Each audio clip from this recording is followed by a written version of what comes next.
Sauce boy shit, what you want me to prove? Spacey got the sauce on.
Spacey got the sauce on.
No Cap-tivity.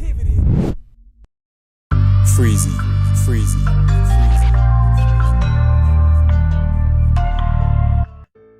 Yo, what's going on? What up? You are officially in tune to No Cap-tivity with Freezy, where we tackle issues that sometimes have us trapped in this thing that we call life. But if you rock with your boy, please hit that like button, hit the like button, and also share this video. That is if you rock with your boy Freezy.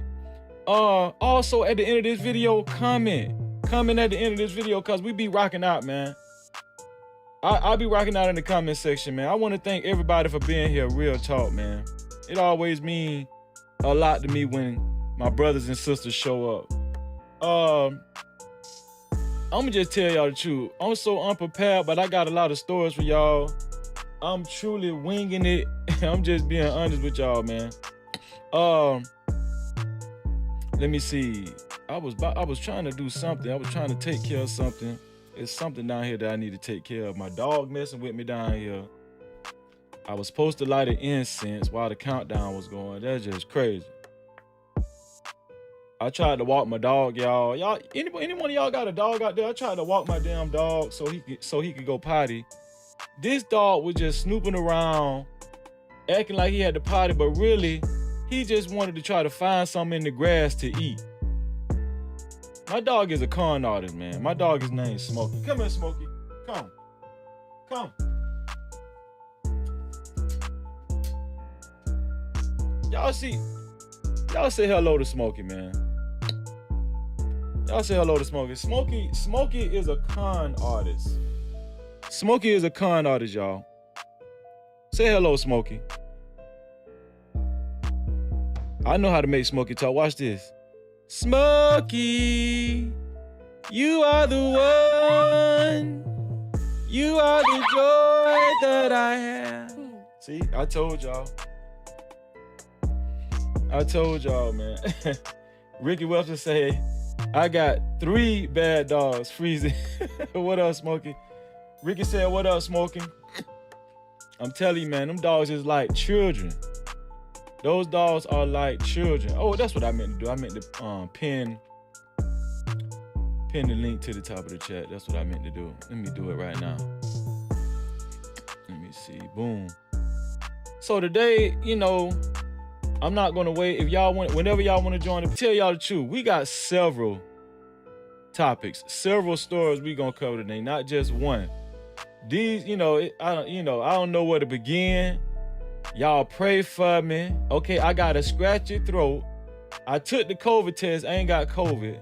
I don't know what's going on. It might be my sinus or it might be my allergies. Okay, yeah. Let me tell y'all something.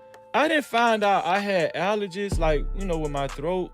I always used to wonder, like, why my nose used to be stuffy all the time and my throat used to itch when I was a kid. I never knew why that shit used to happen to me. And my mom, I don't know if she just wasn't worried about it, but she never told me. She never told me, you know what I'm saying? But I found out later on when she got older.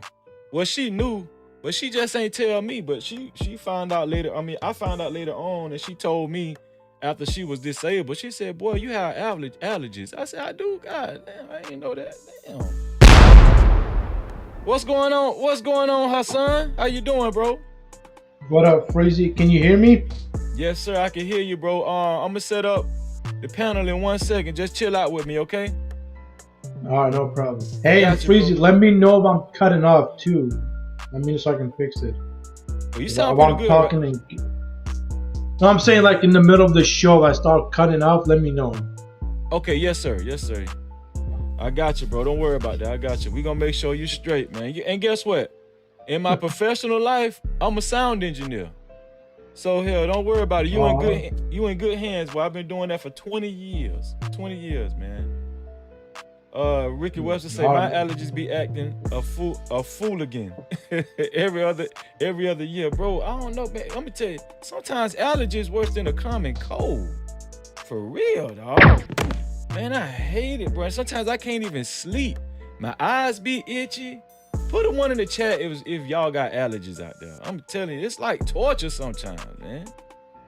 Man, allergies is a motherfucker, man. Real talk, man. But so listen, how have y'all day been, man? I just want to say God is good. He woke us up this morning. If you're depressed, you ain't got nothing to be depressed about, man. I'm for real, man. I have to remind myself that all the time. Hold on, let me cut this music off, cause sometimes I like to just hear myself. Sometimes I just like to hear myself talk. But yeah, man, sometimes I have to remind myself, man, God woke me up this morning. You know what I'm saying, man? We have an opportunity to do whatever we want to do. I don't care what kind of disadvantage you got or whatever. You got a chance to change it. And that's the truth, man. Let me bring this mic closer to me. That's the truth, man. And I just want to say that, man, listen, man. It's a choice to be happy. If you hanging around somebody, if you are in a relationship with somebody that's always getting on your damn nerves, making you depressed, not putting you in the best of moods, man, remove that person or remove yourself. I'm telling you, that's all you got to do. It's not that hard. Stop being afraid of how they gonna react, how they gonna feel. You're gonna regret when your ass, go crazy. Oh shit. Yeah, you gonna regret it. Or you go into a manic depression stage. You know what I'm saying? Man, cut that person off. Cut the devil off. For real. No Cap-tivity. Cut him off, man. Cut him off. We ain't got but one life to live. Just one. That's it. Okay? And let me tell you something. I know most of my No Cap crew got a good heart. Y'all like me, so a lot of times when, you know, the other person that we're close to going through something, we have a heart to help that person. But then a lot of times they take advantage of our help, don't they? Come on, man. Put a 1 in the chat if y'all know what I'm talking about, man. No cap, They try to take advantage of the help. You know what I'm saying? And then, you know, I ain't got time to waste.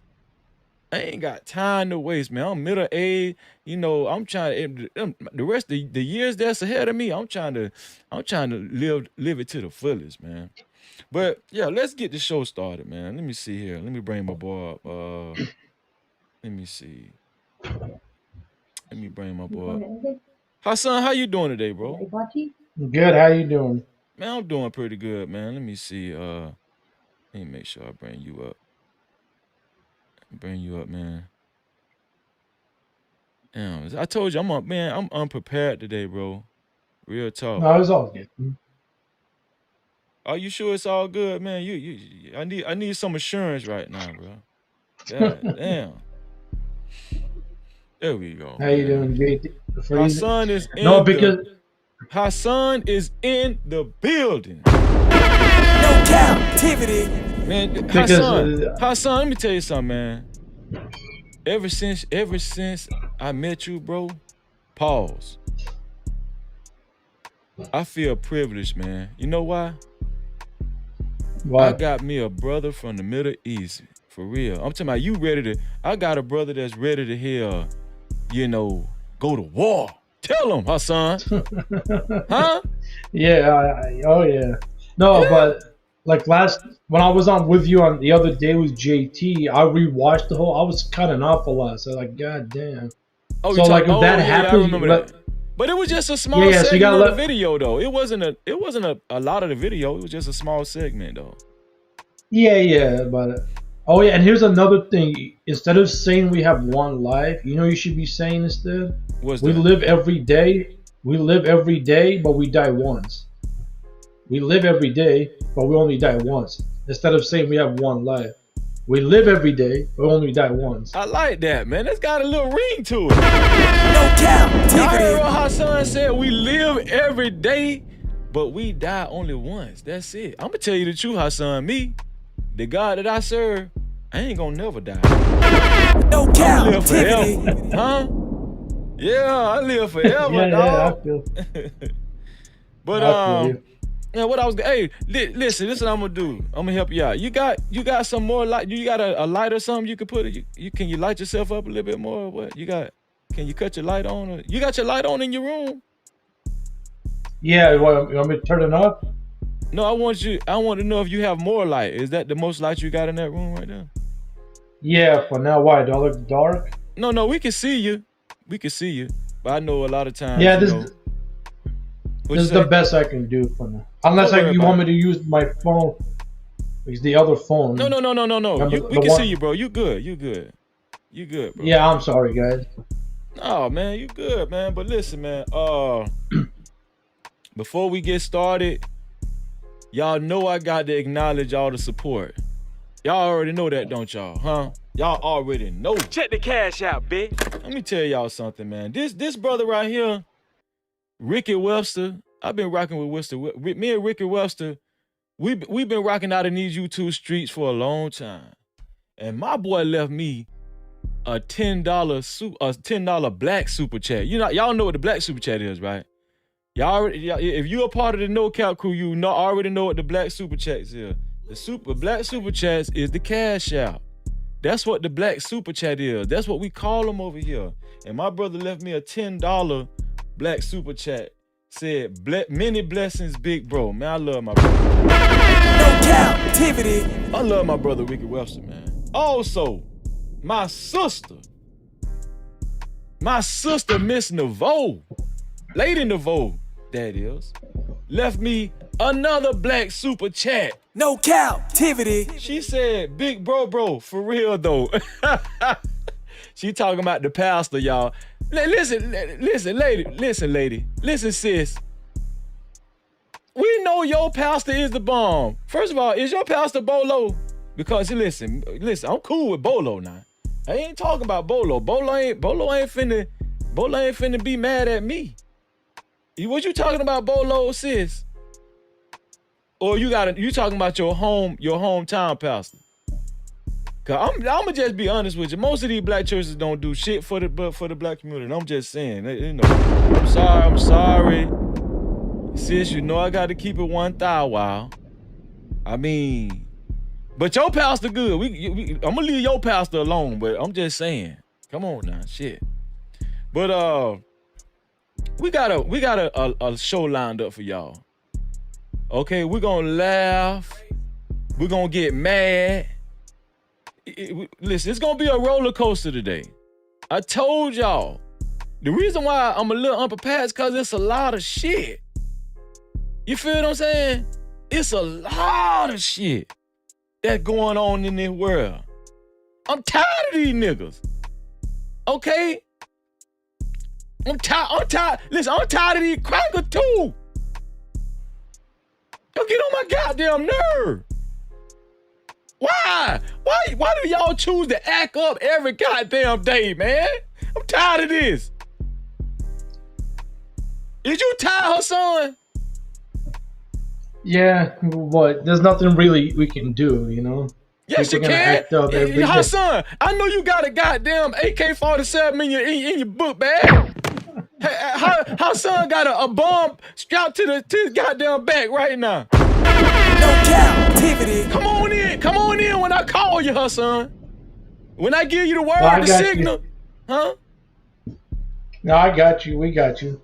I'm trying to tell you, when I give you the signal, now come on in the room. Cause I'm tired of these motherfuckers, man. Shit. Man, shout out to everybody that showed up in the chat, man. Listen, y'all got to shout everybody, y'all. Shout out to Troll with a Soul, man. Shout out to Troll with a Soul. He said, salute to you, Freezy. Shout out to Lady Nevo, Genesis 1. Shout out to Princess C. That's my other sister, y'all. Man, shout out to Ricky Webster. Shout out to, let me see, I'm just going down the line, man. Y'all know I like to represent. Anytime you come over here, I'm gonna represent for y'all. Shout out to Mr. Technical, man. Shout out to my boy Tyrone Church. Not church, but Tyrone Church. Huh? Shout out to my other sister Alexis from Texas, man. Shout out to my brother, man. My brother. World Class, aka Noble, in the building. Shout out to Marcus. I'm gonna tell y'all something. When Marcus come in your chat, this shit official. I'm gonna tell y'all that right now. I'm gonna tell you, Marcus is like, he's like the panel stamp guy. If he come in your chat, you doing something right. I'm gonna tell you that right now. Shit. Let me see. Man, shout out to, let me tell y'all something, man. Shit get quiet when this guy come in the room. When this guy come in the room, everything get quiet. Shout out to the mod father. Big bad bull in this motherfucker. Shit. You know what I'm saying? Man, shout out. Hey, let me tell y'all something. This lady right here, Travel One, they introduced me to her as a troll. But for some reason, Travel One liked me. Cause Travel One let them know. We have, like, when you come over here, Travel One be dead ass serious. No Cap-tivity. We have great conversations. Travel One give her opinion. And a lot of times I agree with Travel. I don't know why they say you're a troll. Now you do be going hard for the women now. I ain't gonna lie. You go hard for the women, but man, listen, man, I enjoy Travel One. Shit.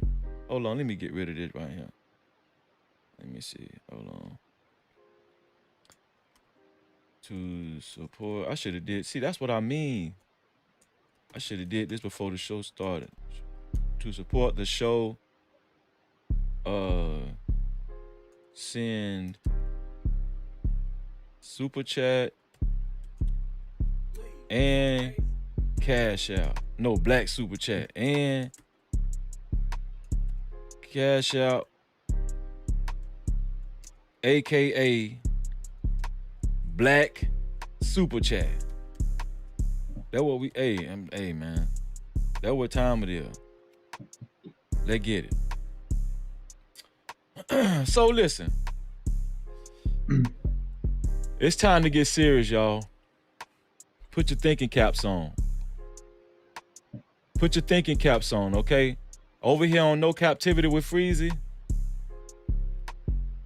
It's time. We changing. We gonna change the world over here. We ain't listen. Sometimes we talk about relationship, but we ain't on that all the time. We dealing with serious issues. Yesterday we dealt with Takia Young. That was a great show. If y'all missed that show yesterday, y'all missed the doozy. Catch the replay. That show yesterday, I'm gonna tell you, I'm gonna tell y'all the truth. That's one of the best shows I was ever a part of. Real talk. This one here for the thug. Shout out to Freezy. My bad. Freezy, are you gonna do a late night show with the thing we talked about or no? Yes, sir. Yes, sir. I'm going over it. Hey, you know what you should? Huh? What you say? Go ahead. You know what you should do? Invite Mandra. I want to hear his opinion. Since he's in the army. Yeah. Text him and bring him on I want to hear his opinion on the video. Since That's he's an not army a problem. veteran. That's not a problem, man. Sometimes, Mandrell charge. I think they say Mandrell charge like $10,000 a show, but I think I can get him on for free. Captivity. No, I'm just bullshit. Yeah, I really want to hear an army veteran on this, Oh, yeah, man, that's not a problem, man. That's not a problem, man. So listen, this is what we got up first, man. This what we got up first. Because I got my boy Hassan in the building, we're gonna stay on this screen and we're gonna just create a video tab so we can show it on the video tab, right? Because usually, I come down to the chat like that, but I think we're gonna stay up here. I think we're gonna stay up here, man. To the seem like we in paradise up here, don't it? Feel good up here, don't it, Hassan? Let me see. So, the first thing we're gonna talk about, right? We're gonna talk about Young Thug in the YSL camp. Now, Young Thug has been locked up for a few months now, and he's fighting for his life. But today's topic, the first topic, is not specifically about Young Thug. No, it's about Young Thug's homeboy, YSL Polo, a co-defendant. I think they might have the same lawyer. I don't know. But let me tell y'all something, man. This guy has lost his motherfucking mind. No captivity. I'm finna show y'all why. Why this man done lost his goddamn mind. So, let me make this smaller. Okay, so, boom. I'm about to show y'all why this man done lost his mind. And I'm gonna put this on the screen. So this is YSL Polo, y'all. This guy right here, right next to Young Thug, this is YSL Polo. Now I want y'all to pay attention because YSL Polo is facing a lot of time too. The whole YSL camp is facing a lot of time. But YSL Polo has came up with the bright idea to act like he stone crazy. Y'all hear what I say? YSL Polo, let me tell y'all something. I don't know whether to laugh or just to shake my head at this dude. But let me show y'all this shit right here. It say Young Thug's lawyer wants YSL Polo removed from Young Thug's trial due to his unusual and questionable behavior. What is his questionable behavior? Well, let me show it to y'all.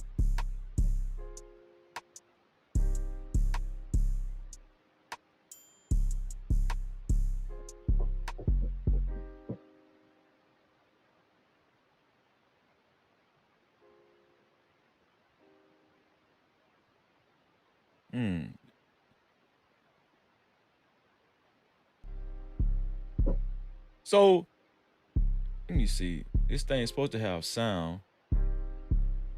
Let me see here. Am I doing something wrong? Because it had sound. They must have took the sound off. Yeah, that's what they did. They took the sound off. But yeah. So basically, if y'all look at why, I'm gonna just try to narrate it. YSL Polo, right? YSL Polo is acting like he's crazy. Do y'all see him? YSL Polo is in court on purpose, acting like he's crazy. The judge is trying to talk to him. He's not talking at all. He's making crazy hands gestures. He refused to say anything. He's trying to get an insanity plea. Now, I don't know. Let me tell y'all something, man. It seems like the judges know that he's just putting on, but is he going to get away with this? I don't know. I'm gonna tell y'all the truth, man. I'm gonna tell y'all the truth. This guy. One thing about these guys, man, these street guys that's be in the streets and stuff. Let me blow it up for y'all so y'all can see, so y'all won't think I'm bullshitting. These street guys, right? A lot of these street guys, right, claim that they hard and they ready to do time and they ready to go to jail and they ready to kill and they just ready to for whatever. When they be under some pressure, they will go to the extent and act so desperate to where they act like they should be in a insane asylum. This boy is going out his way to act crazy as hell. When I seen this, I ain't know whether to laugh or just, y'all look at this shit, man. Look at this shit, man. I didn't know whether to laugh or just shake my head at this shit. So basically, Young Thug's lawyer is requesting for this man to be removed from Young Thug's case, from his trial, and to be tried separately. Yeah. Yep. Maybe I can no, it said no sound, so yep. So yeah, this guy, man, you know, y'all, I want to tell y'all to pray for this guy, but I don't know what to tell y'all, man. This man is just, look at him. The judge, one time the judge said he trying to get his attention and ask him, you know, do you understand? Cause I think his real name is Cordarius Dorsey. I think that's his real name. The judge asked him, do you understand, Mr. Dorsey? This is what he did. Look at him. He just kept doing that. Do y'all see this shit? That's what he kept doing, y'all.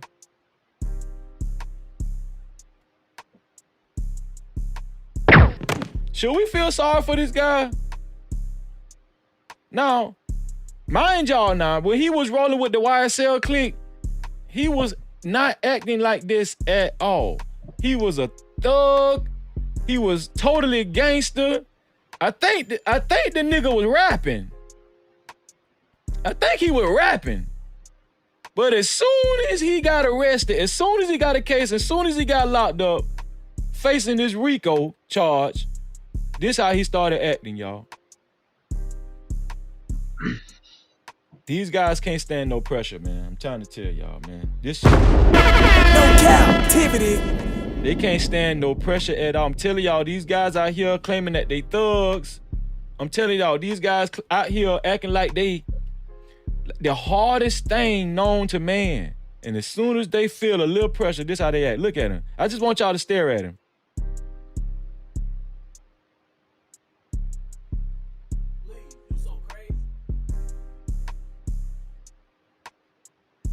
Y'all see this grown ass. Let's get off of this clown, man. Hassan, what you got to say about that, Hassan? I think he's trying to beat the system, you know? He's trying to, like, you know how most white mass shooters in the news say, oh, he has mental issues and all this garbage? Yeah. I think that's what he's trying to do.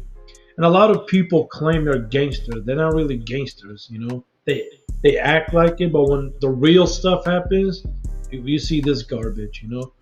This life's not meant for everybody.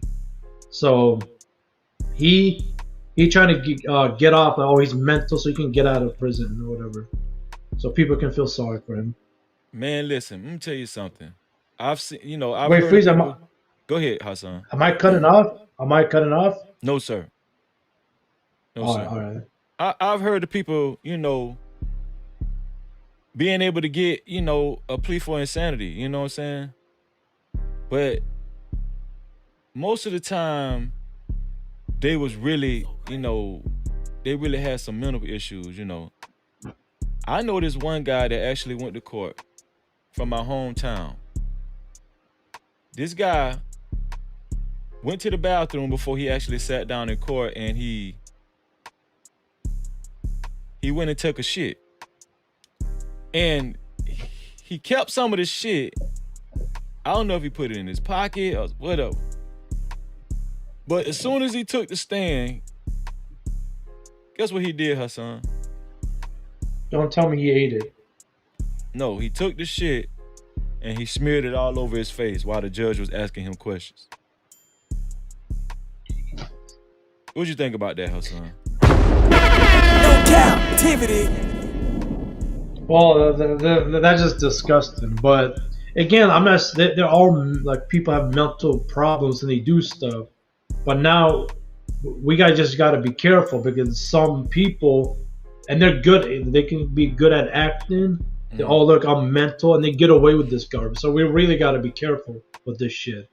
Like I don't know what they got to do testing, because some people are getting away with this, playing the mental. Oh, I got mental shit, and they're good actors too with it. Some of them can pull it off.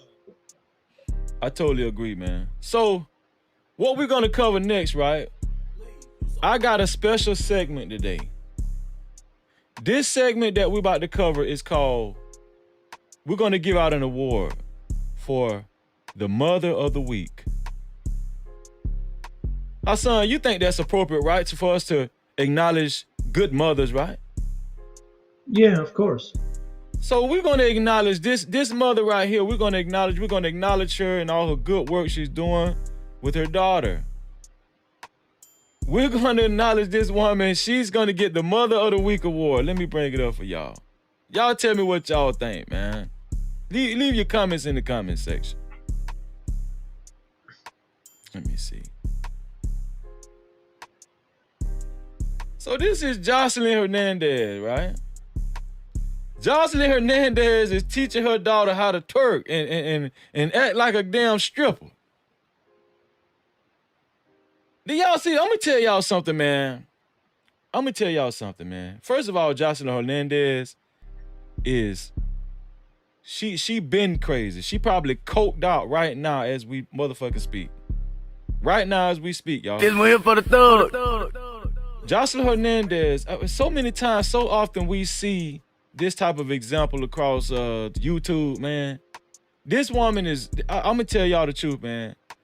Every time I see this, and I'm gonna tell you, and she's the type of woman who's always aggressive, always complaining, always acting like, she has a bone to pick with people. She's always complaining about shit, right? When I see shit like this, I just shake my damn head, man. Real talk, man. Like, why? Why do women, I'm saying, like, this is what I mean by do these people actually love their kids? We all know, we know Jocelyn Hernandez used to be a stripper. We know that. What'd you say, Hassan? Crazy, is that the Puerto Rican chick? Yeah. From Love and Hip Hop, right? Yeah, that's her. Okay. The little girl's name is Bonnie Bella. I think her father is Stevie J. He was also on Love and Hip Hop. But this, I mean, yeah. When I see shit like this, her son, I just be like, I get so pissed off and I get so frustrated and angry, man. This is the problem. I mean, right at this moment, and I'm not gonna wish bad on the little girl, but I'm like, does this little girl even does she stand a chance with an example like this? What you got to say about this, Well, Hassan? I mean, this is disappointing, but again, we can say a bunch of stuff that we want. No one's gonna listen. And again, this is like in America, so talking to her will be useless. Talking to everybody is useless. It's just embarrassing, and this is just for her to get more people can talk about her. You know, it's like another BS. You made a good US point, celebrity. man. It's like, why would people? So you, Why would? I think you're right. A lot of times people do things for clout, but what irks me the most is when they use their kids. You feel what I'm saying, Hassan? but yeah, it also depends on the people. Some people can care less. Just talk about me. I use my kids, my elder.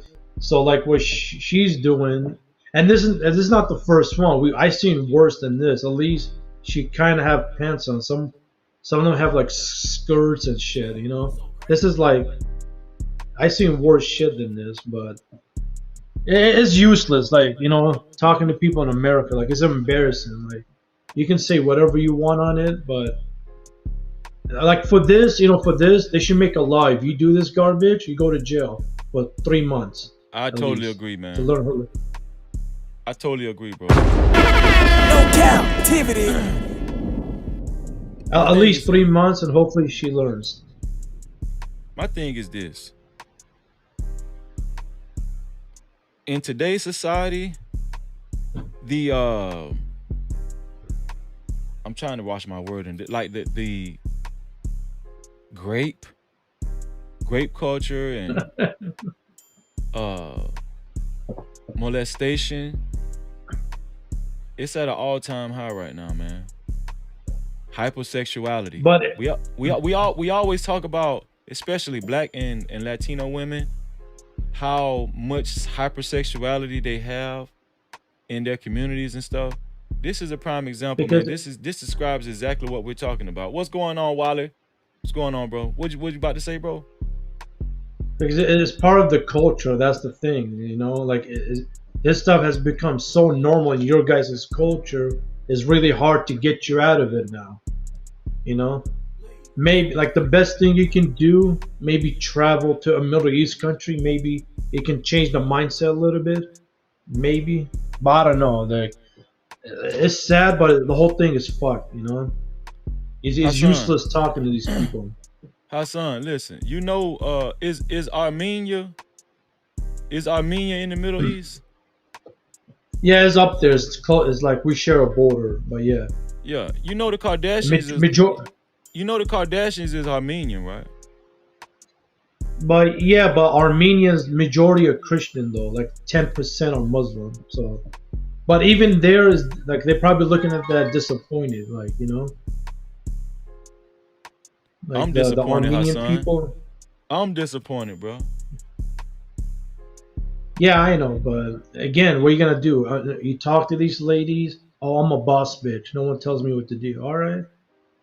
So just be careful in America. Just be careful who you pick for marriage. You don't want your daughters.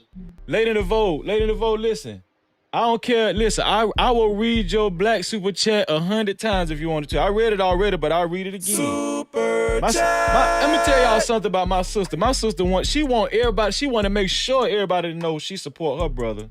One time for my sister, late in the vote with the cash out, with $3 cash out, she said, "Big bro, for real though." Laugh out loud. That's the one you were talking about though, late in the vote, right? That's the one. That's got to be the one. I read that one earlier, but listen, I read it again. It don't matter. But Hassan, before we go to the next topic, you got anything else to say about this bullshit, Hassan? I think Twitter, you know, Elon Musk or whatever app she's in, they need to block stuff like this. When they post it, it's deleted right away. You know? Hopefully they start doing that. Because this is going to encourage... Go ahead. I think that it's never going to go away because this is how they make their money. That's true too. But... Yeah, I think that's how they make their money, and especially when it comes to the black community, that's how I think they target us a lot. I think they want us to, you know, if it if they're gonna target any race, I think their main race they target is first of all a black community, and then they target the Latino community or whatnot. Because let's just be honest, they think we're expendable. But you know the reason why though, right? Why is that? What's your opinion on that? Because to be honest, because you guys are the easiest target. You guys are divided. Your leaders easily can be bought. Somebody just tried to call in too, but it cut off or whatever. But anybody can come and join. This is an open panel today. What did you say, Hassan? Because your leaders are bought off. Your celebrities are bought off. No one gives a damn. No one really helps out. Everybody trying to scam everybody. So you guys are an easy target. Anybody can come and fuck things up for you guys. Because so you saying even if you have, let's say, one celebrity or one like good leader trying to help the community, everybody's gonna see that, oh, he's trying to scam us or something. Because how many times people have been lied to, scammed. So that's why you guys are easy to, and you guys barely can stand each other. You guys go to each other's throats and they attack each other. So that's why you guys are an easy target. They start with you, then you can say the Hispanics after you guys. This is why. This is my honest opinion. You guys are such an easy target, and no one gives a fuck. That's the thing. If you guys actually gave a damn. Well, this is what I'm gonna say. I think that a portion of the black community does give a damn, but I think where they target us at is in the entertainment world, and the entertainment world makes such of a impression, right? It makes such an impression on our whole race as a whole. We got mega stars. Think about it though, right? Our entertainment. It sells more than any other entertainment in the world. Every other race buys our music more than any other music in the world. Hip hop a few years ago became known as the most selling genre to date. No, I get that part, but what I'm saying is, if your hip hop and your megastars get together and actually help the community, like help the people, like. What is your version of help? What I'm saying? How does that look like to you? What you think they should do? Well, for example, build like a big giant gym, like an MMA, boxing for the male, and work with them. Like, they can't afford it, only got $5. Like, work with the community, build jobs, like construction jobs or something. Like, actually help the people. Don't sit there and just talk about it. Like I said, like the other day. People are tired of people talking. Actually do stuff. Hey, if Mayweather puts in $5 million, Shaquille O'Neal can put $6 million. They're not gonna lose nothing. They help eat. You have Beyonce, Jay-Z, Lil Wayne. Each person can put $1 million or $2 million and do stuff for the community. Well, this is the thing. People can be. This is. You can do bunch of stuff. This is the thing, though. The black community. There's a lot of people that do what you say, but it's not highlighted. You won't see it. You know what I'm saying? When you're talking about megastars, you're talking about people who are in the forefront on TV, social media. You're talking about iconic people, right? So the thing about that is this, like, a lot of times when it comes to the media or social media, mostly what's highlighted in the black community, because I don't want you to get the impression that there aren't black people on the forefront. I ain't talking about these fugazi, fake ass leaders like Al Sharpton I ain't talking about them. I'm talking about there's real people out here in the forefront leading the march, right? But a lot of times you don't see them because a lot of times you're not going to see them because when it comes to pop culture, they're not highlighted. They're not going to be highlighted because, for one, these big companies and these big CEOs and these big entertainment companies, that doesn't make money. When it comes to the black community, what's popular is us selling drugs to each other, us doing drugs, killing one another, strippers, G-string, T-bikes.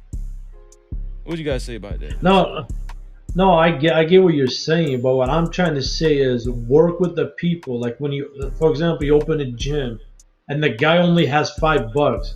Work with him. Don't say, oh no, it's $10, because most of the people are broke. You know, they got bills, they got other shit to do. So work with the people. That's what I'm trying to. The millionaires, the black millionaires, work with your people. That's what I'm trying to say. Like, because some people they help. Work closely with the people. Exactly. Go to the. Don't sit at your mansion and give a speech out. Go to the. Go to the community. Because, like I said, people are done listening. Like, okay, do some work actually. Go to the people, like in the neighborhood, and build them something so they can be excited for. Like help. Or maybe this guy's a rapper at 30. Oh, work with him. Get him to a studio. Build your people up. That's how you do. Some people will listen and actually do something about it. Some people, they need just a little bit of push from and you'd be surprised what people can do if you just give them a little bit of push. But again, no one's doing that. Everybody just sitting back on TikTok or whatever, make a video, right? Oh, that's an inspiring video. Like, give me a break. Come on. What do you think about this comment? What do you think about this comment by Crown Life? Crown Life said, "You mean build doctor and lawyer institutions for us to take care of our own?" You talking about something like that, Hassan? Well, whatever the person, whatever his desire to be. Maybe a doctor, maybe a boxer, maybe a fighter. Help him pay for their college. Do something, like actually be like, show the people that you actually give a fuck and be with them, talk to them, hear their problems. What you need for me to help you to get what you need. Now, if you help them and they fuck it up, that's on them. Then I'm sorry, I gave you a chance, you fucked it up. But lately, no one's doing that. Everybody just talking, making all these good points, and nothing's really done. You know, all these protests. What you think about this though? So most of the time in the black community, in the Latino community, we're waiting on somebody to get elected president to answer our questions, to give us, to help us to solve the problems, that we face. A lot of times, we have a lot of people in our community, a lot of black people in Latino community, preaching that we need to go out and vote, for policies and stuff like that. What you think about the political process, and how much do you think that'll help us in our situations and stuff? I mean, I got a lot to say, but I don't want your show to get taken down or anything. Well, as long as you don't speak about the war or across seas or the UK, UK and RUSSIA. Don't speak about the war. Don't speak about that. But I'm just saying, speak about politics. I want you to just tell me how you think politics will help the black community. How important do you think politics is? Listen, they're very important, but the American, just like any other politics, they sold you guys out. Don't matter if you become Republican or Democrat. Neither side can give a damn. You guys just electing people. Yeah, they give you the good speech and what they're gonna do, but like they're not gonna do nothing. Like, we're back in the same situation. These people making millions, traveling the world, they don't give a damn. And think about it like this: how many elections? When the election year, we talk about the same garbage. They do the same shit over and over. You guys go elect them. They take office. Now you have the Republicans are pissed, and when the Democrat wins, or the Republican wins, the Democrat are pissed, and we're just going in circles. They don't give a damn. We just got a system is working, functioning somehow, but deep down, they really don't give a fuck. Yeah, those guys sold you out. They're just sitting on their ass, eating big steak dinners and potatoes and shit, right? Exactly, because the reason I know this, because I have a lot of family in government. They do business, trust me. But hold on, wait. Hold on, Hassan. You plugged in? Huh?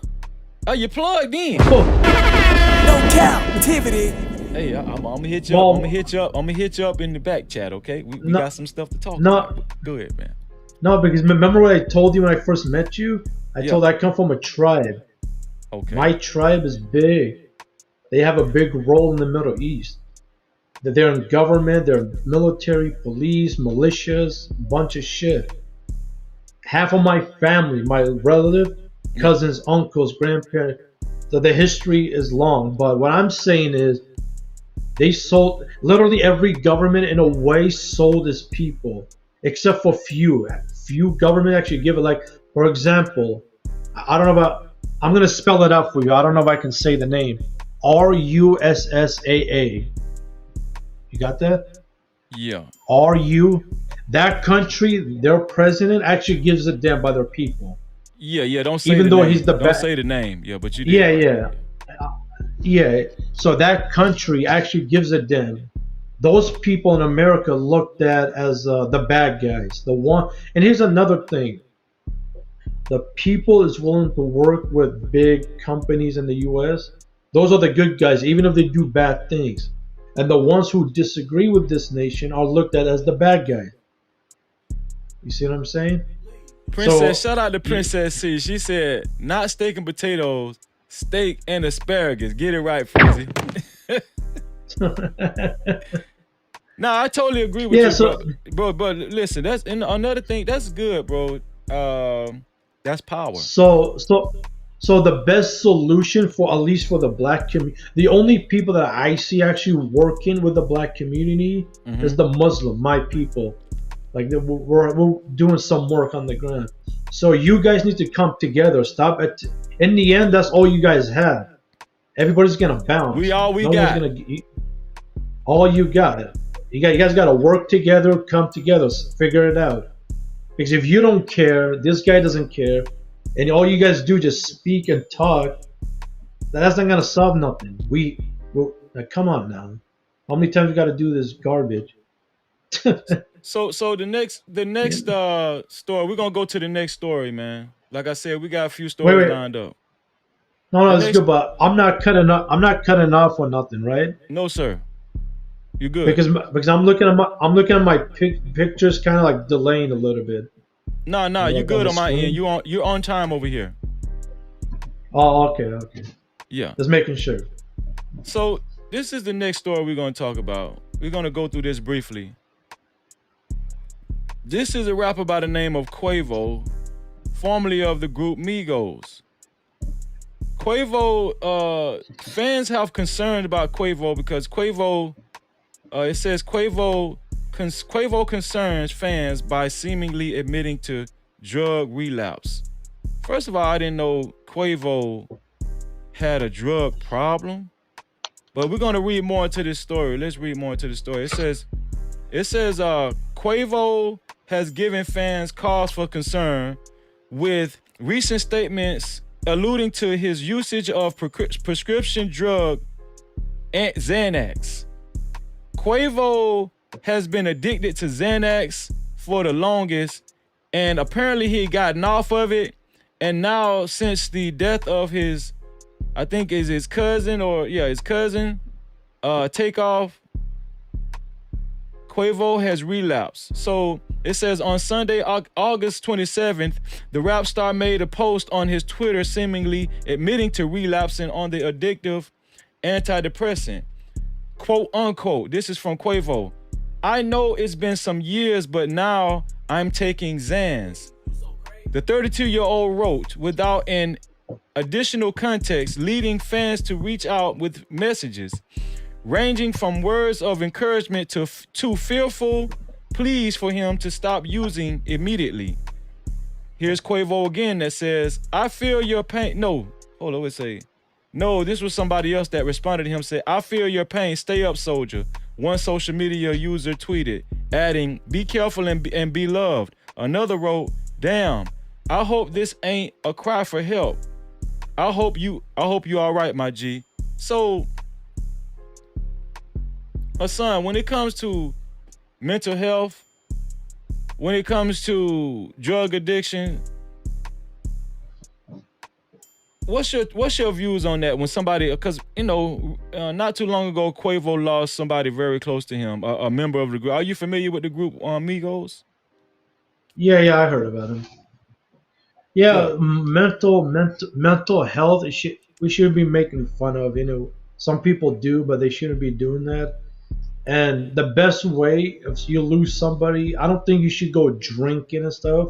You just start praying. Like stay away from people. Maybe go camping for a couple of to cool down. Go to the lake. But drinking them never solves the problem. It just makes it worse. Drugs, like never do garbage like that. But in what I come from, when people die and stuff, they start praying. We actually take care of them for a little bit. Watch out for them. Be positive. Trying to take them out for dinner. Like keep his mind man, busy. That's awesome, man. Bro, that's awesome. That's real love too, man. Especially when you have a good enough heart to, show the person that's going through whatever they're going through mentally that you really care. A lot of people, I'm telling you, in America, especially in these metro cities, these big cities, bro, you on your own. People don't care no more, man. I'm talking about even family members. They don't care. Hold on, but hold that thought, Hassan. Check the cash out, bitch. Man, shout out to my sister again late in the vote. She left another cash out. She left $2 ball. She said, my bad, bro, LOL. Went to get CBD, LOL. It's okay, sis. Don't worry about that. It's never your bad. We love you. Real talk. Check the cash out, bitch. So, yeah, I think that mental health is a big issue in America, man. And because, like, everybody's chasing the bag, right? Nobody's really focused on family. Nobody's really focused on, caring for your brother and sister. You know what I'm saying? Like it's like a hustle and bustle in America. Of course, we know America is a capitalistic country, man. And I'm gonna tell you straight up, man. I'm gonna tell you, nobody give a damn about your damn problems. Man. I'm telling you, like it's like people like like even me. I lost my mom last year, right? Rest in peace. Thank you, bro. And to be honest with you, if it wasn't for my wife, I really was alone out here. But at the same time, I really appreciate the people that I met on social media. Shout out to Black Man Unfiltered. Shout out to World Class. Shout out to Podcast. Shout out to Lucky Marie. And the list goes on and on, But, yo, I'm going to just tell you the truth, bro. Nobody really cares about your problems, bro. And I'm gonna be honest with you. If we had a community like what you said, and I'm gonna let you speak on how you guys operate in your community, man. But my thing is this: in the Black community, it's not a lot of that anymore going on, man. People are trying to, for the most part, people are trying to outshine each other rather than look out for each other. And I think that's a big issue. We look at a story like Quavo right here, right? We look at a story like Quavo. Quavo is going through it, man. So I didn't know he was addicted to Xans. I think Xans is a psych drug and is used to treat anxiety and depression, right? And this just goes to show, man, it don't matter how much money you got. It don't matter how much money you got. A lot of these rappers and entertainers and stuff, when we see them on camera, they look like they on top of the world. Like, there's nothing fazing them. They're doing better than everybody. I'm gonna give 1 second. They're doing better than everybody, right? And they just like they come off and they portray this image as though they're living in this euphoric world, right? And it's just like there's a sentiment going around. There's always a sentiment, especially in the Black community, because let's just face it, we're the most flashy people on earth. I think we're the biggest consumers. We buy the most high-end stuff. We buy the most foreign. We buy the most foreign items, foreign. What is it called? Merchandise, right? We buy the most foreign merchandise, and so. I got another caller in. Let me see. Let me bring them up here. And so it's like, how you doing, Eli? Appreciate you being here, bro. How y'all feeling, man? Cap-tivity. Chilling, man. Good. How you doing? But yeah, I'm good. Yeah, so it's, when it comes to mental health, I'm gonna tell you the truth, bro. This is one of the topics that I hold dear to my heart. When my mother passed away, even before she passed, I've experienced mental health issues all throughout my life. I'm talking about even from 13. And what I do know about mental health, right, is that people mask it well. Like a lot of times you wouldn't even be able to tell I was depressed. You know what I'm saying? Like I don't do drugs no more. I don't drink no more. I changed my life for the better. But when it comes to self-medicating, man, that's a whole nother issue. But I'm gonna let Hassan speak, and then let me see. Eli, I'm pretty sure you've been paying attention to the show. Yeah, I've been paying attention. But I want your take on this subject as well too. Like we just got through talking about Quavo. He said he's relapsing on Xanax. I didn't even know this dude was addicted to Xanax. But that just goes to show how closeted a lot of these entertainers, not even just entertainers, people in general. We don't know what people are going through, but what you got to say about that, Hassan? And talk about how prevalent you think that might be in your community. Do you guys have a lot of mental health issues in the Middle Eastern community? But yeah, go ahead, shoot. Yeah, first of all, like what we say in my religion, never ever think of yourself like you're higher. Don't let your ego get out of control. Don't think because God is above all. Right. That's number one. Number two, your true home in the end is the grave, whether you like it or not. Number three, we like to be around our families, like somebody going through hard times, we help them, we build them up, we give them positive energy, and also we always be reminded of God, because you guys, the Christians, go every Sunday to church, right? Yes. Is different. We pray. We have to pray 5 times a day, every day for 5 times. In the morning, in the afternoon, and at night before sunset. So the 5 times a day is a reminder. Reminder of God. Like not every Friday or every Sunday, every day. Listen, I know some Middle Eastern people. Is that true? Do y'all really pray 5 times a day? And I heard this for 20 minutes each time. Listen, be honest with me. I'm gonna ask you, do you really pray 5 times a day, 20 minutes each time?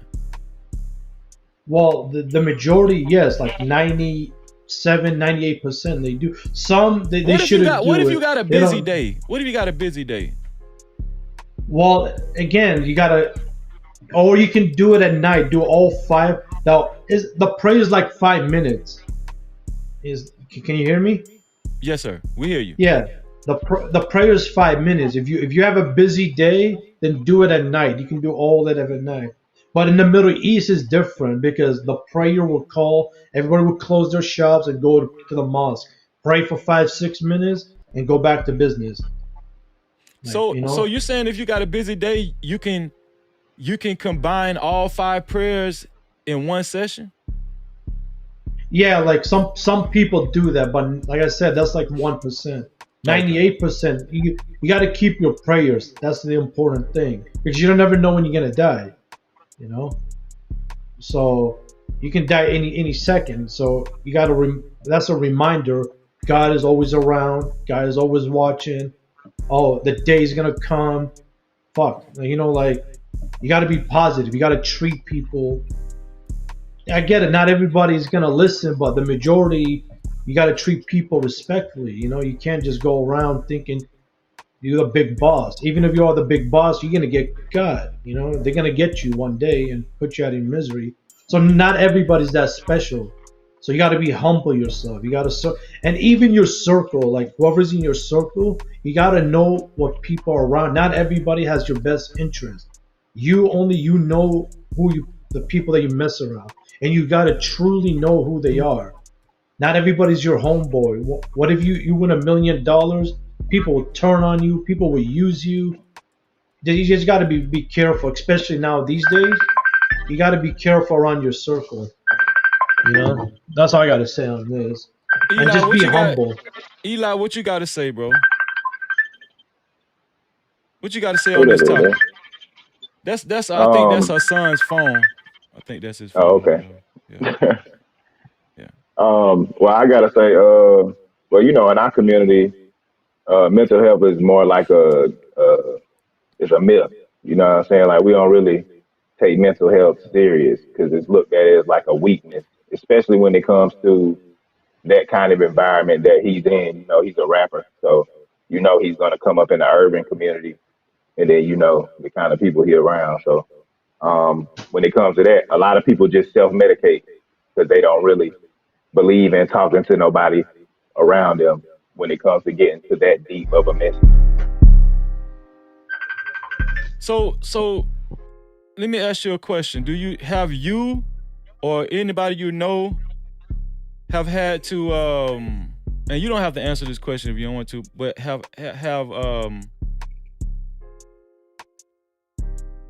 had to take medication for, you know, depression or anxiety before? No, not no medication. I know plenty of people that's probably a little off, but they don't go get medically prescribed any drugs. So but no, me personally, no. What do you do personally? Because let's just face it, we all human, right? What do you do personally for to keep your mental healthy? What do you? I mean, do you? Her son say I work out. In his culture they pray 5 times a day. Well, of course we know everybody don't pray 5 times a day, right? Yeah. What do you do to, you know, keep yourself in tip top shape mentally or whatever? Working out and like just researching new topics and stuff like that. Just try to keep the mind busy. That's what's up, man. So we're gonna go to the next up. We're gonna go to the next story. This next story, right? So I don't know if you guys heard about the shooting in Jacksonville, Florida. Did y'all hear about the shooting in Jacksonville, Florida, where the gunman tried to enter into a black college and shoot the black college up, but they didn't let him in. But then he ended up going to a Dollar General, and he ended up doing a mass killing at the Dollar General, and he killed 3 black people. Y'all heard about that? I covered it on my story a few days ago, but it made national news. Did y'all hear about that? I heard a little something. Okay, well, I'm gonna show y'all a video, right? I'm gonna show y'all a video dealing with the Jacksonville shooting. It's not about the shooter himself, but it's about how the community tried to come together with the city council and how it ended up. Y'all check this out, man. It's crazy.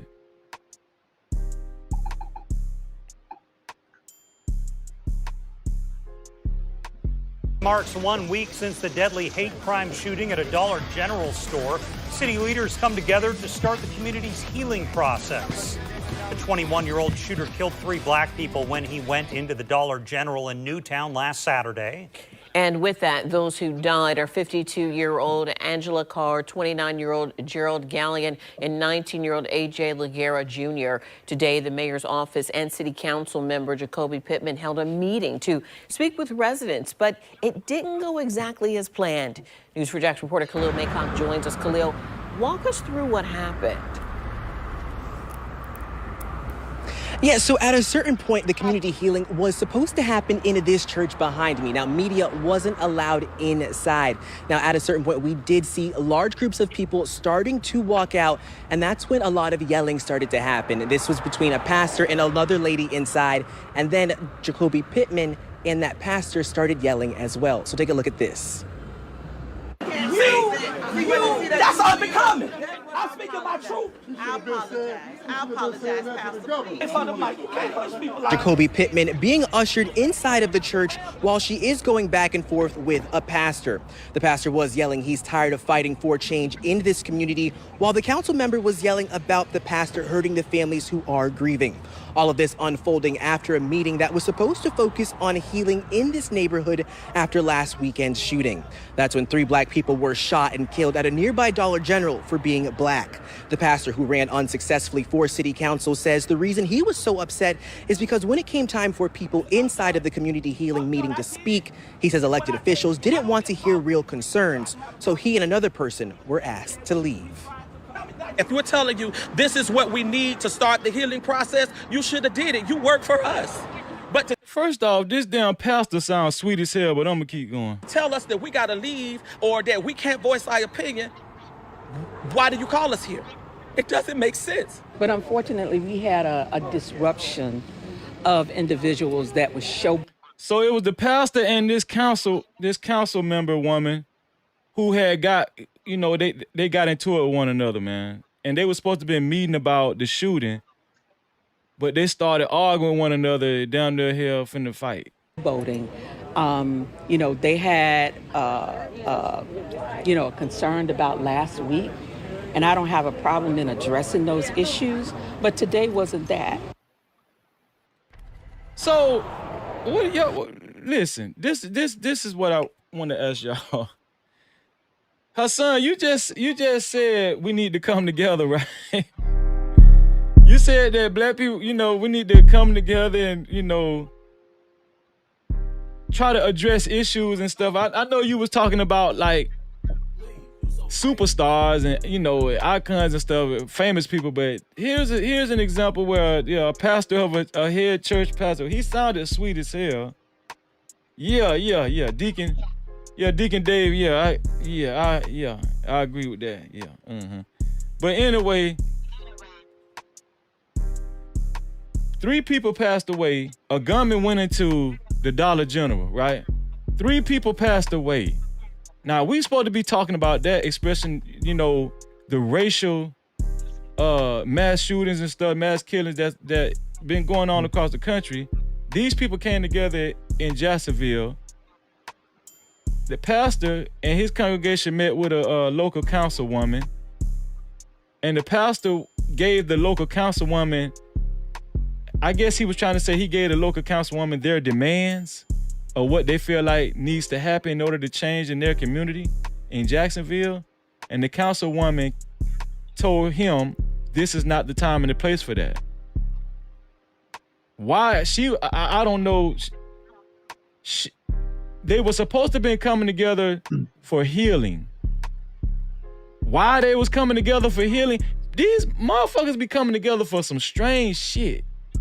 Okay, but I'm saying these people passed away, right? They got killed by this white gunman in Jacksonville. He went into the Dollar General. Do y'all think that, this is my question to y'all, do y'all think that this councilwoman should have just listened to the pastor's demands? Or do you think the pastor was being disrespectful? And then my second question is, why in the fuck that we can't come together? No Cap-tivity. Go ahead, Eli, man. What do you think about that shit, man? Well, you said that she was ignoring him this was at the funeral? Nah, it was like a council meeting, you know, for city hall. Council meeting. Well, yeah, of course, I think she should have at least just heard him out, even if she wasn't going to act on it, you know, just to keep things civil. As far as why we can't come together, I mean, come on, man, you already know. Like, it's historic at this point, you know, like when it's too many black people together, something's going to happen, you know, especially when you got tensions going up over something about death. And then when it comes to racial tension, then, you know, people going to be in their emotions.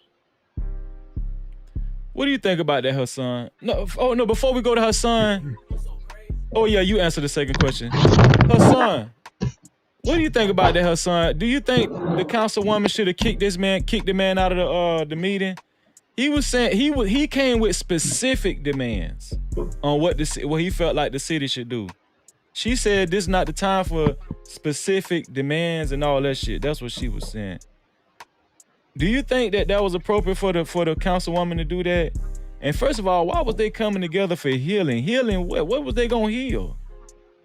That's what I'm saying. Like, you know, when it comes to a community, it takes money. When it comes to people in a community, I'm gonna tell you the truth, it takes money. I'm just being real with you. Like, people need to come together. See, that's where what you was talking about. That's where Floyd Mayweather and all these people, that's where they come in at. And actually, our main topic, it has something to do with all of this. But first of all, I want your take on it. I want to know, do you think the councilwoman was wrong? And from the outside looking in, what do you think is going on with black people? And what's your take on why it's hard for us to come together, man? Well, first of all, the family of the victim should have went to the councilwoman before they send the pastor, and then so that they can communicate with the councilwoman, because the pastor in the videos to me came out like rude, yelling, and if that didn't work, then send the pastor, then work your whatever you guys are gonna talk about, but don't send the pastor first. You go. This is your family. You go talk to hey, we need more protection, whatever you got to talk about. Then bring the pastor and do your healing. Don't go off and scream. Of course, they're going to kick you out. You know? That's how I've done it. You got to go. Because these are your family members. No one's... And the pastor and the councilwoman, they're going to see a camera. Of course, they're going to act the fuck up. Oh, I'm going to be on TV. So they just turned the whole thing to a joke. You think the pastor was gay?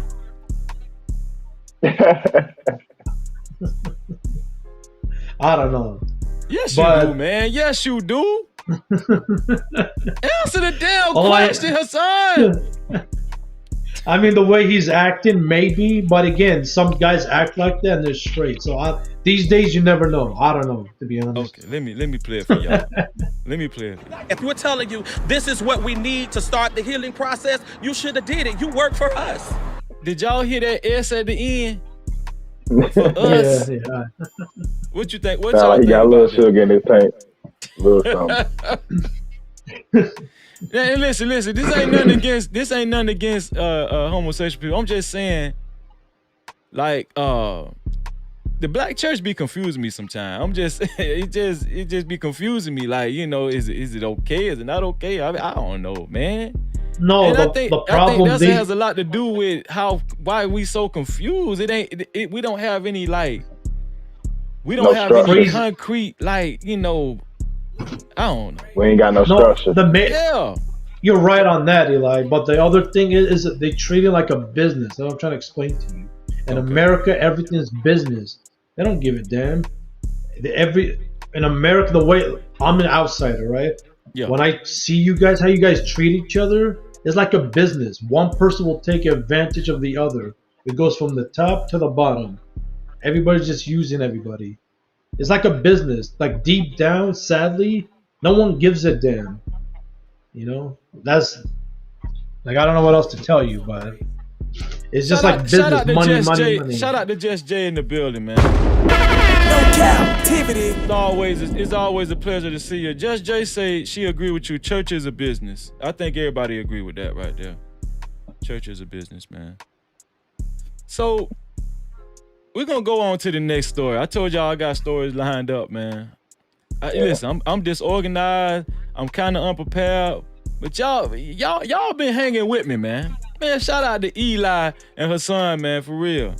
Y'all ain't making y'all embarrassed. I'm not embarrassing y'all, am I? I'm not. No, you're good. Okay. So this next story, right? I don't know. I think Eli probably heard of this guy, but I don't know if her son heard about this guy. There's a rapper named Gunplay. Now, he's been on, I think he was on Love and Hip Hop Miami. Yeah, he's from Florida, right? Yeah, he's from Florida. So this guy, Gunplay, right? He's been going through some issues with his wife. I did a story on Gunplay a few weeks ago where his wife outed him and said, she was telling him, basically she was letting everybody know he don't really pay no bills.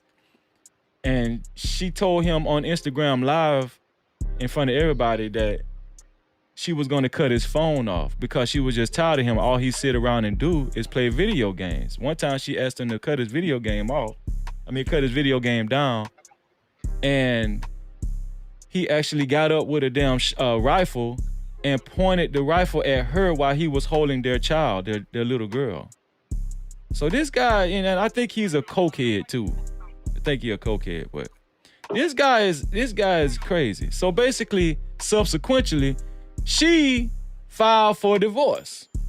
Cause I think that was her last straw. She said they've been on the rocky road for a while, but that was the last straw. Of course, that should be a last straw if somebody actually take a damn rifle, right, and pointed at you while you pointed at a female, his wife, while she was holding their little baby. Just Jay said he's had drug issues for a while. Yeah, exactly. So I'm about to read this article to y'all, and I want y'all to take on this right here.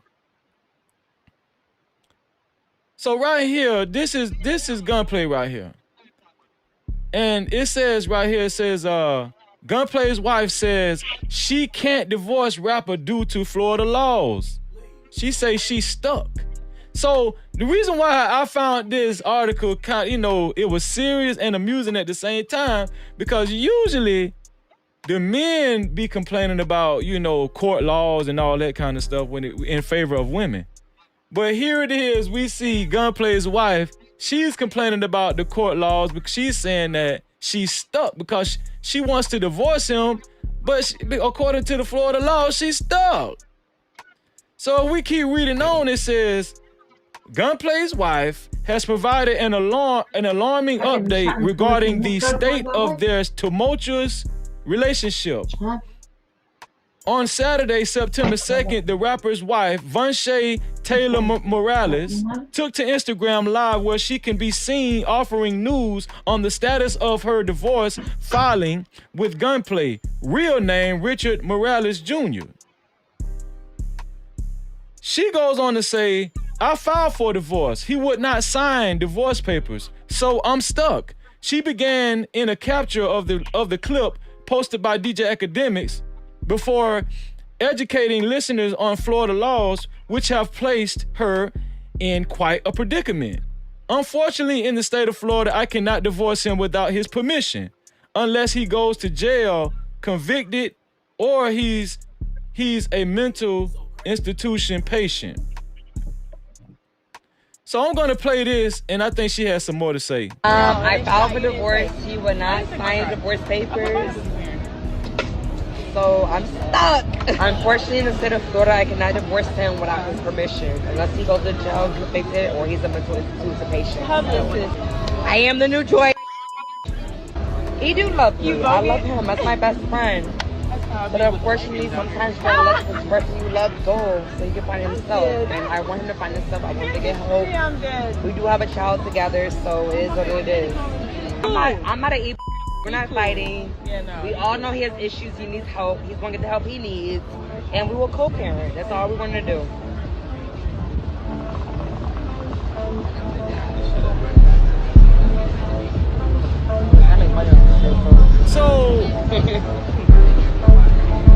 So right there, she basically explained that, he won't file for divorce. My thing is, he won't sign for a divorce. He won't sign off on a divorce. Nah, this is my thing. You done already pointed a gun at her and the baby while she was holding the baby.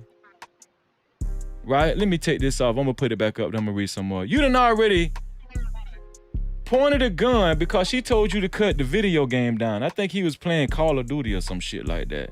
Grown ass nigga. I think this nigga might be in his 40s. The only reason I could think of, and y'all can give me y'all take on it, why he won't sign for a divorce is cause the nigga fucking broke. No Cap-tivity. And a lot of these guys, especially, we always talk about Pookie and Ray Ray, right? A lot of these guys, they get in relationships, and a lot of times I blame you women. You laugh in the beginning, then you cry later. And then you start calling us dogs when you're supposed to know better. Or maybe you didn't have a father to really lead you in the right direction to be able to choose what's a good man, right? But a lot of times these guys, these guys, they really not financially situated and really not financially strapped like that. And a lot of times when they're not in a good position financially, they lean on their women like mothers. right? And this is what she's dealing with. Let me read the rest of this to y'all. So right here it says, he do love you. I love him. That's my best friend, but unfortunately, sometimes you have to let the person you love. Okay, she said all this already. We ain't gonna go through that. So right here it says, late last month, Gunplay was arrested on charges of aggravated battery with a deadly weapon, domestic violence, false imprisonment, and child abuse after he allegedly pointed a rifle at his wife and 6-month-old baby. In the days that would follow, Taylor Morales would reveal what caused the rapper to come unhinged. This entire situation is sickening. That live you guys are trying to use as the event is false. I don't know what that means. This is his studio in our laundry room. Okay, she's talking about the event that happened where we pointed the gun. So she's talking about all the events and everything. So let me take this off. So they're married. They have a child together. This has nothing to do with him cheating. This has nothing to do with her cheating. Do you think that Gunplay has a point? Do you think that this is not a good enough reason to get a divorce? Speak on it, Hassan, then we're gonna go to Eli, I'm sorry. What do you say about that, Hassan? Well, if she wants a divorce, I think she should get it because the guy pointed a gun. This time he just aimed it. What if next time he shoots her? And here's another thing, another problem in America. You should not be stuck when another person wants a divorce. This is why, well, what I come from, we don't have to go to courts and do paperwork. All you got to say, you're divorced. And the relationship is over. She goes to her parents and you do what you do. You don't need all that paperwork garbage. But I get it, America's way different. If somebody wants a divorce, you divorce them. Don't force it. Don't try to, because again, people, when you fall in love with somebody, relationship changes. People should take relationships slowly, year by year, because things change, people change. You're not gonna have the same feelings for some. Some are lucky and they might last forever, especially in our days and our time. You just gotta be careful. You gotta pay attention to your relationship. With the years, see if that person is acting the same. What happened? But people don't pay attention to shit these days, and just people just marrying or getting pregnant or just sleeping around like crazy. And these are the consequences of this. That's why you got to choose carefully and pay attention to what's going on around you. Who you're dating, her background, her people. Doesn't mean she's sexy and cute. You got to really, same thing with a girl. She got to pay attention to the guy. What he's doing, what he's going out with him. Because these are the consequences. Oh, he has money. Oh, he's handsome. Well, that's good, but for 5 years, 6 years, it's gonna be a nightmare, and this is why everybody's losing their goddamn minds, and have a father. And if you don't have a father, at least for the female, your grandfather, your uncle, your brother, there's got to be at least one male figure that she actually respects and gives a damn about. You can't tell me there's none. There's got to be at least one. But it is what it is. What are you gonna do? Go ahead. Eli, man, do you think this is a good enough reason to get a divorce? Do you think she has a good enough gripe? She asked him to turn the volume down on the video game, and he got mad. But just to clarify, she said it wasn't just about that one incident. They had problems. This dude, he ain't bringing in no money. He's had a well-known drug problem, just like Jay said in the chat, and she just got tired, and the straw that broke the camel back was when she asked him to turn the volume down on the Call of Duty game, and he got up with a rifle and pointed at her while she was holding the baby. Do you think this is a good enough reason? Because let me tell you something. Some people believe that if your spouse doesn't cheat on you, you should stick it out. What do you think, man? Well, I believe, of course, it's a good enough reason, especially if he supposedly pointed a gun at her, because if anyone points a firearm at you, they don't respect you in the first place. You gotta think. I don't feel bad for her though, because you knew who he was before you married him and gave him a child. So when you give these kind of men children, everybody loses, because eventually he either gonna beat you, y'all gonna split up anyway. Now the kid's got a father that's a adult child, because what man does these type of things. So yeah, it's just a lose-lose situation all the way around. Well, we got one woman in the chat said, "Sir, please." She didn't like that last comment you said. What? You saying she should have chose better. Yeah, I mean, yeah, she should have chose better. I mean, women are in control of who gives birth, so yeah, choose better. Well, this is what I'm gonna say. This is what I'm gonna say about this situation. I think that everybody is not qualified to be married. Everybody's not qualified to have kids. I think there should be a rule. I think we should have laws on if people should have kids or not. Because, you know, quite often we bring in kids in these unstable environments. Now this girl is going to be without a father in the home. First of all, he don't need to be in the home anyway if he's going to be pointing rifles at the damn Well, daughter. Freezy, if you do that, you're taking their rights. We live in America. You're not supposed to do that, remember? Yeah, you're right. But the thing about it is, this is the thing. I'm kind of siding with Eli when he said that whole situation shouldn't have even happened in the first place, man. Those two shouldn't even got together. And if I'm not mistaken, I think that his wife, he met her in the strip club. I think she was a stripper in the beginning too. So yeah, I mean, who really meets a wife at the strip club? Not a good background story to tell the kids later on. That's a fact, man. You know, and so I think. Wait. Do you guys think she's lying though, making this whole story up? No. I don't think she's lying because he got arrested.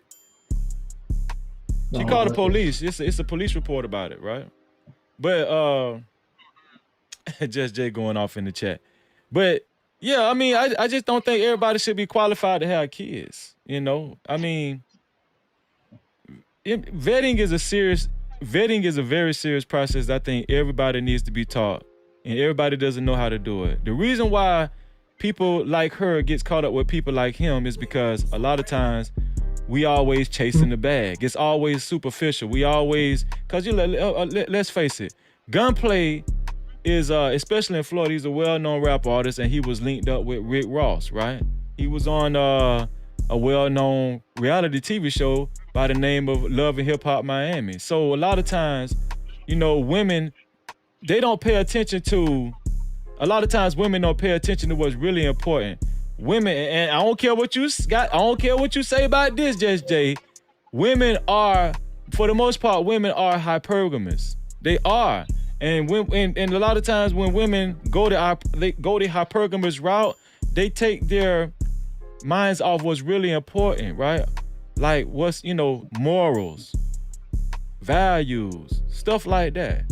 You know, how he was raised. Who was his parents? Did he have a father in his life? That type of stuff, man. But I don't know. Now she's having different. What'd you say? I think that's more of the culture also, because when you say they hypergamous, they're gonna look for the best option, in which the best option in our culture, what we celebrate the most is rappers, ball players, things of that nature. So that's how that can end up happening a lot of times also, when we say that they don't pick, because a lot of women pick the wrong man these days. But another thing is, a lot of times these niggas they look like money, but they really ain't got none. No Cap-tivity. And that's like an epidemic, you know, in the black community and in the Latino community as well. You know, a lot of these guys have these big chains on, you know. Let me see. Miss Cora said, but the woman has money and building her career too. Yeah, that's a fact, but that might be true, especially with Gunplay's wife. Okay, she's well known, especially since she linked up with Gunplay, and I think she's been a part of the Love and Hip Hop reality show. But that's the point I'm trying to make. Everything ain't always about money. Well, especially when it comes to raising kids. A lot of times what's most important is how much time you spend with the kids and how much you care for the kids. What kind of environment that you're cultivating for the kids, right? A lot of times, when I was young, I'm gonna tell you the truth. When I was young, I ain't really care about how much money my parents had. I just wanted my parents to really pay me some attention. What about y'all? Do y'all think that we know it takes money to pay the bills? We know it takes money to take care of a lot of essential things in household. But do y'all think money is actually the most important thing when it comes to raising kids and when having a healthy household? I'm gonna let you go first, Eli. I think it's important as far as it giving your kids a head start or a different opportunity to do things in life. But as far as when I was a kid, most kids that didn't come up with a lot of stuff, it really didn't matter. You know what I'm saying? Like, we still had a way to eat. We had clothes on our back. So the extravagant things didn't really matter. We still had fun. But of course, that's in another day now. I'm 32, so the younger kids, they don't really be outside like that no more. So it's like, yeah. What you got to say, Hassan? Is money like? Because let me tell you something. Money is a big highlight in today's society, man. And you could tell me how your culture is too. Do y'all put a lot of emphasis on money? We know you need money. I'm not saying you don't need money.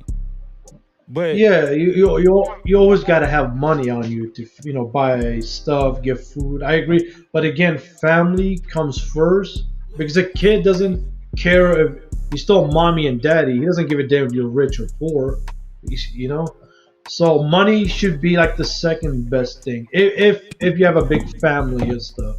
But you still got to get your money. I'm not saying don't get, but if you're single, go get the money and build the future. But money, you gotta treat it like second thing. My family come first. But some guys, they want the money first. Make your money, but don't forget the family. Like stay connected with your family. If you have bigger dreams, you want to be a millionaire, that's good. But still connect with the family. Don't lose that. You got to stay connected with the family. Keep the tradition going. Make your family happy. True, you become a millionaire, but now you're miserable. Your family doesn't like you. They'll take the money, but no one's really happy down here. They go and do stupid stuff. Stay connected. You got to keep that connection together, one way or another. Make your money, but stay connected, Listen, we got a lot of female responses in the chat, gentlemen. I'm urging. We got a lot of room up here. I can fit a total of 10 people up on this panel. Please, I'm urging any woman in the chat that wants to call in, even if it's for only a couple of minutes, just to give your point of view. Feel free to call in. Call in. The link is at the top of the chat. What's it? Just Jay, I can read your stuff if I want to. She talking about stop reading my stuff, Freezy. She's so silly. But yeah, call in. And another thing is, you don't have to show your face. You don't have to show your face. We can just hear your voice, all right? Just call in and give your point of view. You're more than welcome at any given time, all right? So my thing is this, man. We talk about these kids. We just looked at the pastor. Pastor was sweet as hell. A lot of our young boys are suffering from confusion, right? And y'all know what I mean by confusion. And we mask it with church. This man is the head of a damn church talking like that. And you know who elected him as pastor? Probably the predominantly of the congregation is women. Now I know the women in the chat gonna like what I'm going to say, but what I'm trying to say? I'm inclined to agree with Eli. A lot of the times, the women bring a lot of this difficulty on themselves. Now I will say this. It's not the woman's fault totally, but this is what I say all the time. Women need to protect themselves. Women are the most vulnerable people in our community. They're the weakest vessel. You are the people I'm sorry, that's how I talk. You are the ones that's gonna get pregnant. You are the ones that's gonna go through 9 months of labor. No, pregnancy. Is it labor, pregnancy? I don't know. But what I'm saying is this. Women should protect themselves. They should go all out with protecting themselves and teaching their daughters how to protect themselves, right? Now, I know a lot of these guys, they fool you in the beginning and they make it seem like they're Prince Charming and they're going to protect you and keep you safe for the rest of your life. But it's time to start vetting these guys. It's time to start vetting these guys. I know I got it wrong, Just Jay. You know what the hell I meant. Deacon Dave said false. Kids are the weakest vessel. Okay, listen. We know the kids are the weakest vessel, but I'm talking about before the kids even get here, Deacon Dave. I'm talking about when a man and a woman joins together, right? That's what I'm talking about. I'm talking about when a man and a woman joins together. Before they even have kids, the woman is the weaker vessel. So I just preach this all the time. I just feel like women, when it comes to having sex, women are in control of sex because they do all the rejecting. I just had Just Jay up here the other day. She say, it be niggas in her damn inbox. She got an influx of niggas in her damn inbox. I'm pretty sure women have more guys in their inbox than men have women in their inbox. Women have so many options. They can, like, you're in control of sex. And then another thing is men are entering into you. Women are receiving the DICK. You feel what I'm saying? So I be saying this out of love. And a lot of times, if we have parents that actually give our children the right, this is what Deacon Dave come in at. Give the children, which is the weakest vessel, I agree with that, the right wisdom, especially our young girls, and understand how to choose better, how to choose right, and know a proper man that's going to actually be adequate for a family and a household, right? I think it would take care of a lot of disaster that could happen in the future. I think it could take care of a lot of issues that you might face in the future, or it could prevent a lot of issues that might happen in the future. And I know everything ain't perfect. You know, I'm echoing Just Jay. I know everything ain't perfect, and everybody ain't gonna make perfect decisions.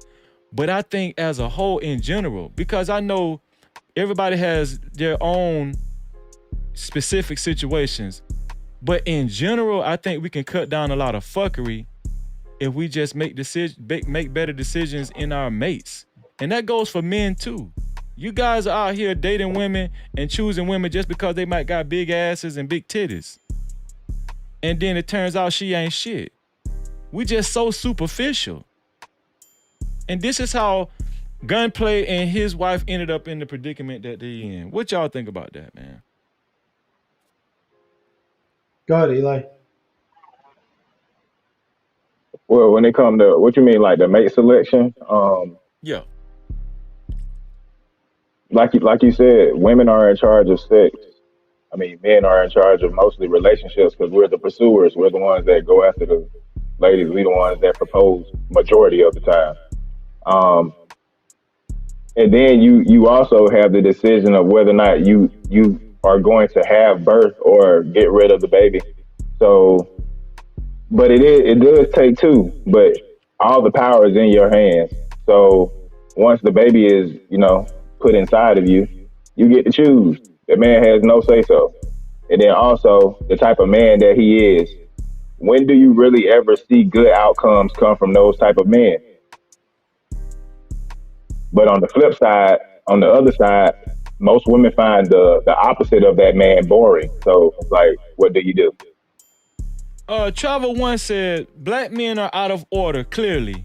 Leaders know how to say no, and they have self-body discipline and respect the order of marriage. No Cap-tivity. Let me speak on that, because this is plenty women's defense. A lot of women, like Travel One, say the black men are out of order, and if you are a real leader, you're gonna make the right decision in the beginning. Why women like Travel One are saying that? Why should women? Why are women to be to blame for these fucked up families when men are supposed to be the leaders of the community? This is the thing, right? I agree with Travel One, but at the same time, the women aren't choosing those men. No cap. They get it with Gunplay. So hold on. Also, Freezy, you got to think the majority of women are having babies with a minority of men. So if you want to flip the onus on who's who, most women are having kids with a small minority of men. So you can't really blame men when most men aren't the ones that do it. So you're saying that damn near 80% of the women having sex with 20% of the men? Basically. So this is my thing, right? I agree with Travel One, but I'm just saying, all I'm saying is that why don't you choose those men? You have the control on who you're gonna enter into your body. There are men out there. There's probably not a lot of men out there like that, but you don't have to choose Gunplay. You telling me you're gonna blame Gunplay for letting him fuck you? You didn't have to be with Gunplay. You could have been with the councilman. Probably had money at the time too. Yeah, that's what I'm saying. They get blinded by the money, and that's what I'm saying. What you gotta say about that, Hassan? Well, the problem with all of this, the majority of people is like beyond fucked now. We can't turn back the clock. You know, it's gonna be hard. Women are acting crazy. Men, for the sad part, like 80-90% of them are a bunch of sissies. Like I said, you know. So, like, no one's gonna be happy. Like, there's gonna be a generation where there's gonna be a lot of fuckery, people doing stupid things. Like, it's not just a minority doing it. It's like the majority of people are really fucked, you know. And the women need to really stop opening their legs. Wait until marriage. Like, why is that? So you get the right man. Date him. You don't have to have sex. Wait 6 months, a year to see if he's the right person for you. Get married, then do what you do. Don't open your legs the first day and then get pregnant and do all this bullshit. And again, and the guys also need to help the guys responsible. Stop sleeping with these women, then complain about them. Like, you know, but it's crazy. In America, it's like, you can't really talk to nobody. No one wants to listen. Either they try to fight you, they're on drugs, they're drinking. It's really fucked up in America. So let me ask you a question, Hassan. Realistic. Go ahead. In your culture, right? In your culture, I'm pretty sure you guys have a degenerate men in your culture. If let's just say you got a daughter and then she comes of age. You and your wife had a daughter and then she comes of age. If she ends up having sex and getting knocked up by a degenerate man, a man like somebody like Gunplay, are you gonna blame Gunplay or are you gonna blame your daughter? What are you gonna do? Well, and like I said, in Iraq we do things differently. Like the guy, we're gonna blame the guy, of course. Like, what the fuck? It's a tribe structure over there. Like, we're gonna help that guy respond. Hey, if anything happened to our daughter, sister, any female, we're gonna hold you responsible. You are the man. You are responsible for her safety. Like, do not fuck it up. She has men that's gonna deal with you if you fuck up. You're gonna be held responsible. So it's up to the guy to be man the fuck up and don't do stupid shit. Now, if he does stupid shit, our family and her side of the family and his family, we're gonna come together and put him in his place. If he doesn't listen, you got a divorce, so you're not listening, and then we deal with it like right there, so it doesn't get out of control. Because if it does get out of control, it's gonna spread like wildfire. So you gotta end up with it. Go ahead, my bad. So you're saying that if her degenerate baby daddy don't do right, you guys will step in, you as a father will step in and you'll take care of your daughter and her baby? Yeah, because over there's not like in America. The woman goes get her apartment and she has to struggle. She goes back to her father, grandpa, or her older brother. She lives with them until she gets her shit together. That's like a normal thing. That's why, like they say in the Middle East, the house that our grandparents build is meant for the girl. Just in case she gets a divorce, she has a place to go to instead of freaking out what I'm gonna do. I'm gonna be a homeless. She has a place for her. They have a place. The house is for the woman.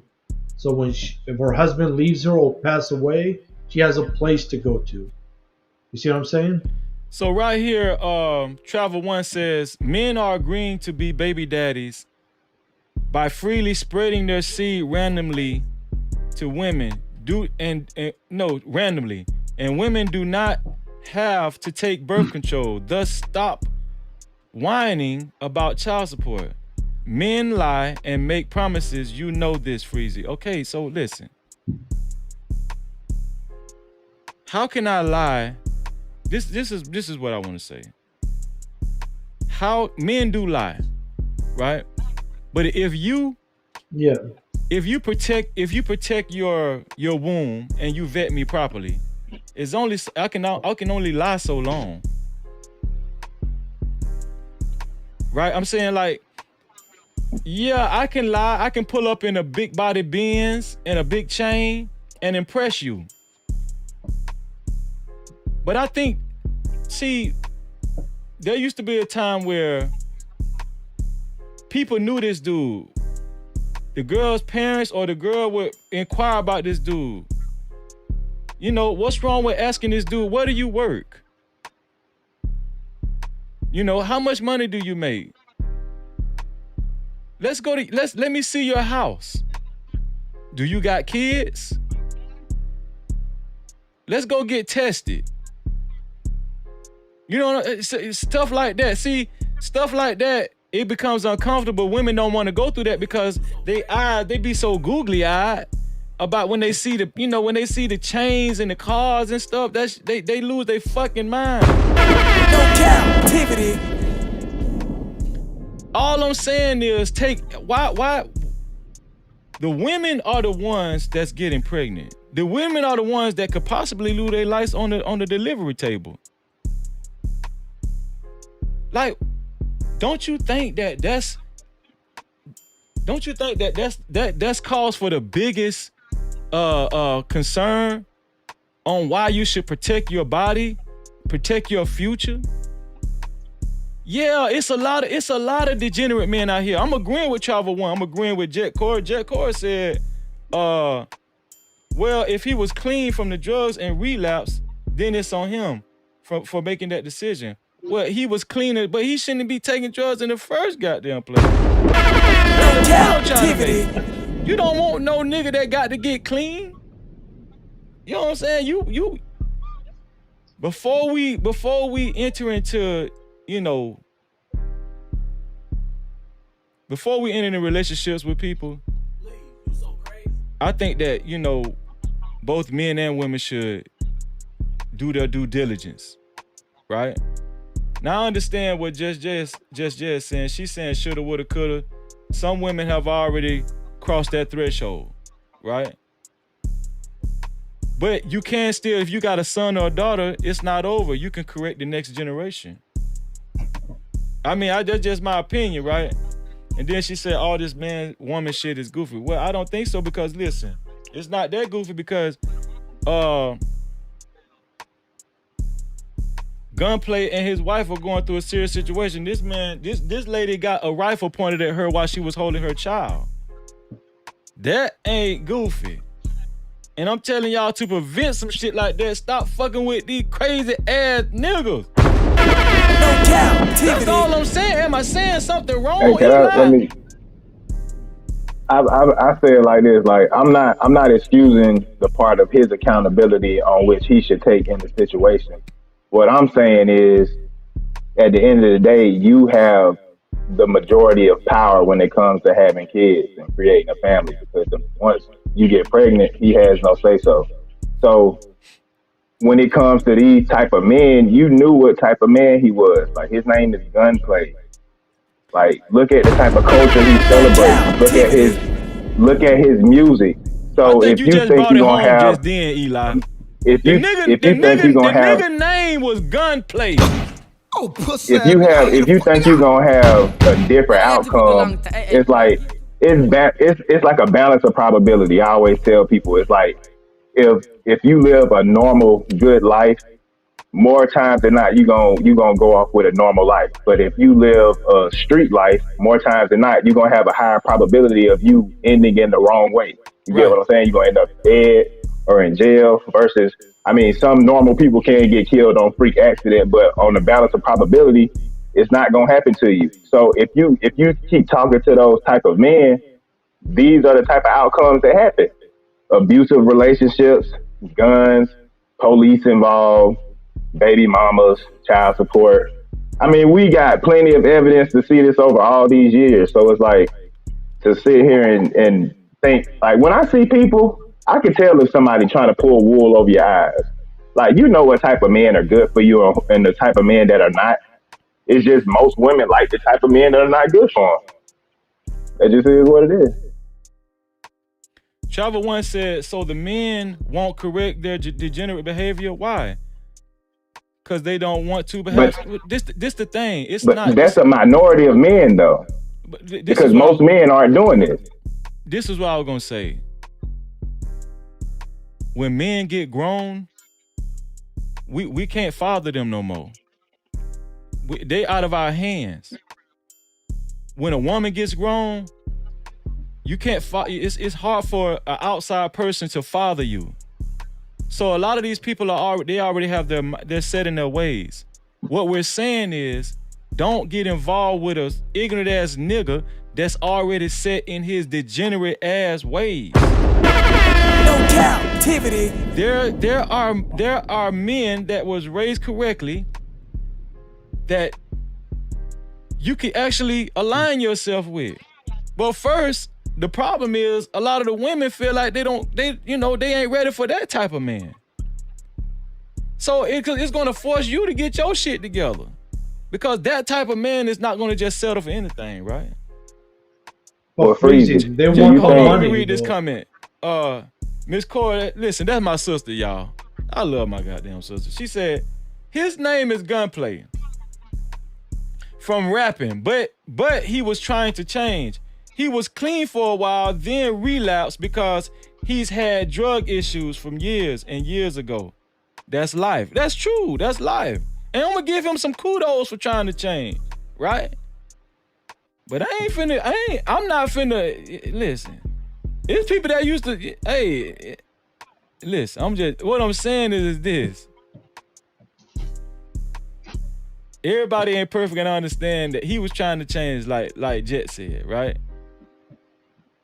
But I'm not trying to run no goddamn charity around here. Listen, you can change on your own. Just change without freezing. You know what I'm saying? What you had to say, Eli?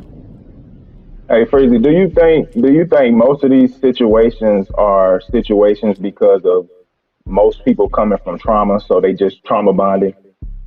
I think that's a big part of what's going on. Yeah, because they identify themselves and other people. Yeah, and also, I'm not taking the onus off the man at all. Like, both of them are to blame. I believe in total accountability. So whatever situation you in, you can call in. You don't have to show your face. You can call. I'm sorry, Eli. You can call in, and I'll just keep you in the back. You don't have to show your face. We'll just hear your voice. Go ahead, Eli. But yeah, I believe anything that happens to you is your fault. That's anything that good happens to me is my fault. Anything that bad happens to me is my fault. So if everybody actually lived that way, I think things would be better.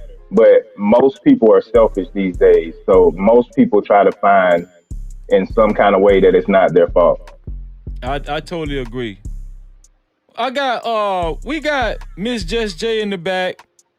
Miss Just J, are you ready to speak your piece? You scary. No Cap-tivity. I know Just J ain't scared. I was just joking, y'all. I was just joking. Hassan, what you got to say about that? The women are saying it's the men's fault. The men need to get their shit together. If a woman get with a man and his name is Gunplay already, what you got to say about that? Well, Gunplay, that's like a red flag from the start. But again, like I keep saying, the problem, you can have your shit together. These women, the main reason that they're not respecting these men, because the woman can sense that, oh, these guys are sissies. A lot of guys, sadly, in America, are a bunch of sissies.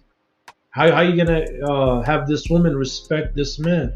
So the man, we gotta remove that sissiness. No woman's gonna tolerate. You can have your shit together. You can barely go to college. What if she's already married? What if she already committed to him and she married him and had a baby from him? Probably, I get that, but probably well, that's his problem, but probably she found out he's a sissy. Maybe he's going broke. Maybe she did all this to piss him off. Who knows?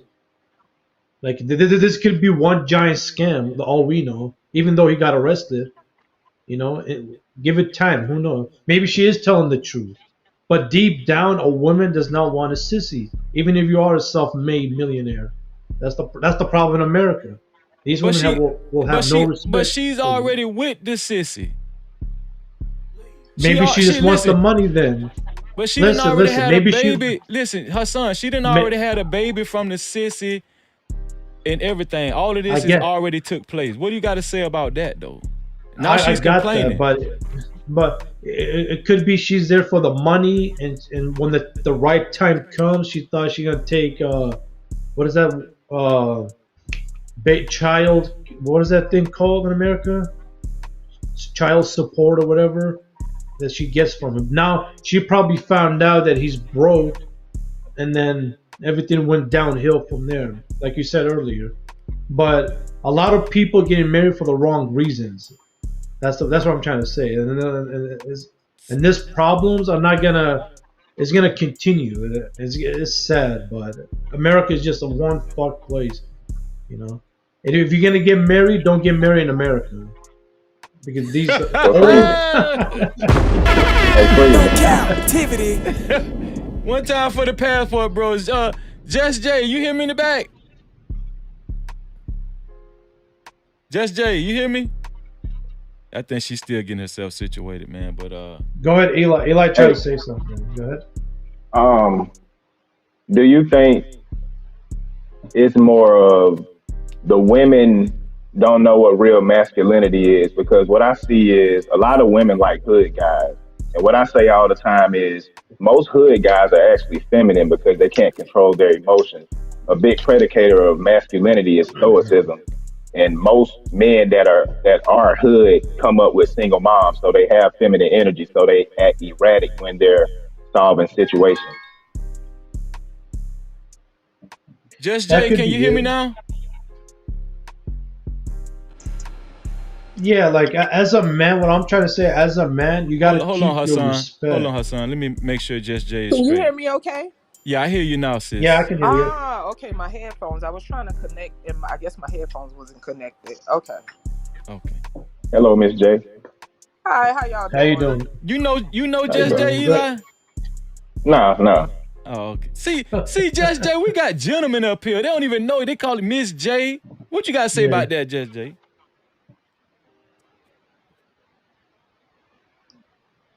Oh, she muted again. Just Jay, can you hear us? She muted herself. But let me read this comment by Travel One. Travel One said, If the wife is getting abused in any way, she needs to get a divorce. She must look out for her safety and her children. I totally agree with that. I don't think no man up here disagree with that one, Travel One. What y'all think? Yeah, No, of course, yeah, leave. If any physical violence, yeah, get don't ever take a man back if he put his hands on you. Right. And we're not saying women, there shouldn't be situations where a woman leaves. Yes, if it's that bad and you're in a bad situation, yeah, listen, it's not good to subject yourself or your kids under an unhealthy situation. You know what I'm saying? If you got a dude that's not protecting you and your family, if you got a man that's cheated on you, you know, and he just keep putting you in harm's way, possibly could give you a STD or a disease. Yeah, I understand. You know, it's time. It might be time to go. We're not saying you should stick with men like that. I'm not saying that under any situation you should try to. You just fight for your. No, you should protect yourself first and foremost, because if you dead or if you go crazy or if you get stressed out and depressed, you ain't gonna be no good for nobody. So I do understand that. Let me see. Just Jay said, does this work better with Safari or? I think it works better with Chrome. It works better with Chrome, Just Jay. So Freezy, is the show still on or no? Love and Hip Hop Miami. Well, that I don't know. I don't watch that. I don't watch that bullshit. So wait. So are they part of the show? The two couples right now we're talking about? Yeah, Love and Hip Hop Miami. Because if the show's still rolling and there's a next season, then this could be part of the show then. You know? No, I think this real life, bro. Hey, this is my advice to women. If a dude still claim the hood or live the type of hood life, don't talk to him. Don't give him a chance. If he acting like he's trying to reform, still don't give him a chance. Like, just go to a different type of guy. Can you hear me, Freezy? It'll solve a lot of these problems. Yeah, I hear you, Jay. You want to stay in the back or you mind coming up? I don't mind coming up. I ain't got my camera on though. It's all good. Hold on, let me put it. Okay. Let me make another. Ooh, see how fancy I am, man. Y'all been. Yeah, I see. You like duplicating people and everything. Man, they can't fuck hey, boy, with me. Freezy coming up, no? They can't fuck with Freezy, dog. Just Jay, we know you finna talk some damn shit. Captivity. Again, I don't know if y'all heard me, but hey, I heard y'all speak, and I figured they was being nice because they don't want to hit my mouth, right? Okay, so where do I begin? Okay, as far as Gunplay and his old lady, they was together before he had money, so that's one of them ride or die situations. And you know, when it comes to life, this is my thing, right? I just have certain things that are just pet peeves of mine. We don't have a blueprint to life, right? My thing is, if we had a blueprint to life, then we wouldn't need to have life experience. We wouldn't have a need for hindsight. Because hindsight is always 20/20. The thought that we're gonna make all these perfect decisions so our life could line up in a certain way, to me, just does not make sense. Of course, we can all learn how to make healthier decisions as individuals, but that's usually not the conversation. The conversation is usually circled around blame. When it comes to and that's what I meant by the whole, you know, man-woman thing is goofy to me, because all it does is place blame. I'm not a person that have a need to place blame, right? I can look at a situation for what it is. I can observe, I can understand that there's different factors that results in a particular outcome. That doesn't make a person any less of a person or any more of a person. Humans are going to human. It doesn't matter if it's a man or a woman. But we don't talk about what healthy decisions look like. All it is projections onto other people about what we think is going on and this and that. Like, to me, that's crazy. I would rather have productive conversations about how individuals, man or woman, right? Because a lot of the information that people give to me can be applied to men or women. If we're talking about people that have healthy boundaries, that are learning how to make healthy choices. But if we're going to keep it real, everybody didn't grow up with that skill set. So, I mean, if people want to place blame, we can place blame all the way back to the slave ships, depending on where you come from. Well, this the thing though. The damage is already done. He done already picked up a rifle and pointed it at her and her child. Even aside from that, can you imagine that they had some happy times? That doesn't mean. See, this is the thing, right? They probably was snort coke together. Okay, so now you gonna be trashy about it, Freezy. But I got time. Okay, so that's like you could be in a relationship with somebody and that relationship end, right? When I was younger, I would have took a relationship and I would have thrown the baby and the bathwater out. As I became older, I realized, right, I can appreciate certain aspects of a relationship, but also acknowledge its dysfunction without throwing away the whole relationship. And so even in that regard, it's easy for us to judge on the outside, but if they've been riding together for a long time, I'm sure they had good times as well. And you heard her say on the thing, like that's her best friend or whatever, but now she's trying to make decisions that is best for her and her child. And of course, nobody will fault that, but we could say, oh yeah, well, it's his fault for getting on that cocaine again or snorting that whatever. Like, I mean, we could do that all day if we even want to dig deeper, right? I'm not a surface person, and I guess that's why these conversations get on my nerves. Even if he chose to do that, this is what I'm saying, Freezy. Esoterically speaking, spiritually speaking, psychologically speaking, he was self-medicating. When people decide to get into drugs, they are self-medicating. So, okay, why is this person self-medicating? That's a part of their journey. And if we promote more mental health therapy, teaching people how to make healthy decisions, sharing experiences instead of constantly judging and pointing fingers, we might make a little bit more progress. Because honestly, people pointing fingers at me and trying to blame me for everything and blah, blah, blah. Like, people don't listen to that. People don't want to hear that. Like, all it does is bring shame. But we know that a lot of people think shame works, right? But shame doesn't work. Shame just makes people go in the corner and do whatever they do. And shame is not liberating, because what it does is it shuns people and it makes people hide their face, and they can't truly be free like that. So even as far as like Mr. Hassan talking, I mean, respectfully, I get it, but if you don't live in America, there's some stuff I ain't trying to hear. Now, I heard you say you're from Iraq. I'm trying to leave it alone. This is a very conservative place. You feel me? Conservatively. Now, albeit that they dress conservatively, there is a lot of issues with sexual assault over in that area. Now, so we ain't gonna sit here and act like this place is better than this and da-da-da. Y'all just have more control over people, because if we're gonna keep it real, it's more oppression than anything. Now, in America, we have certain liberties, right? And those things have become out of balance, but that comes with the territory. So when people talk about the land of the free, the home of the brave, whatever, unfortunately, that's a part of that, right? But to me, placing blame doesn't bring about true change. Shaming people does not bring about true change, because it's not intrinsic.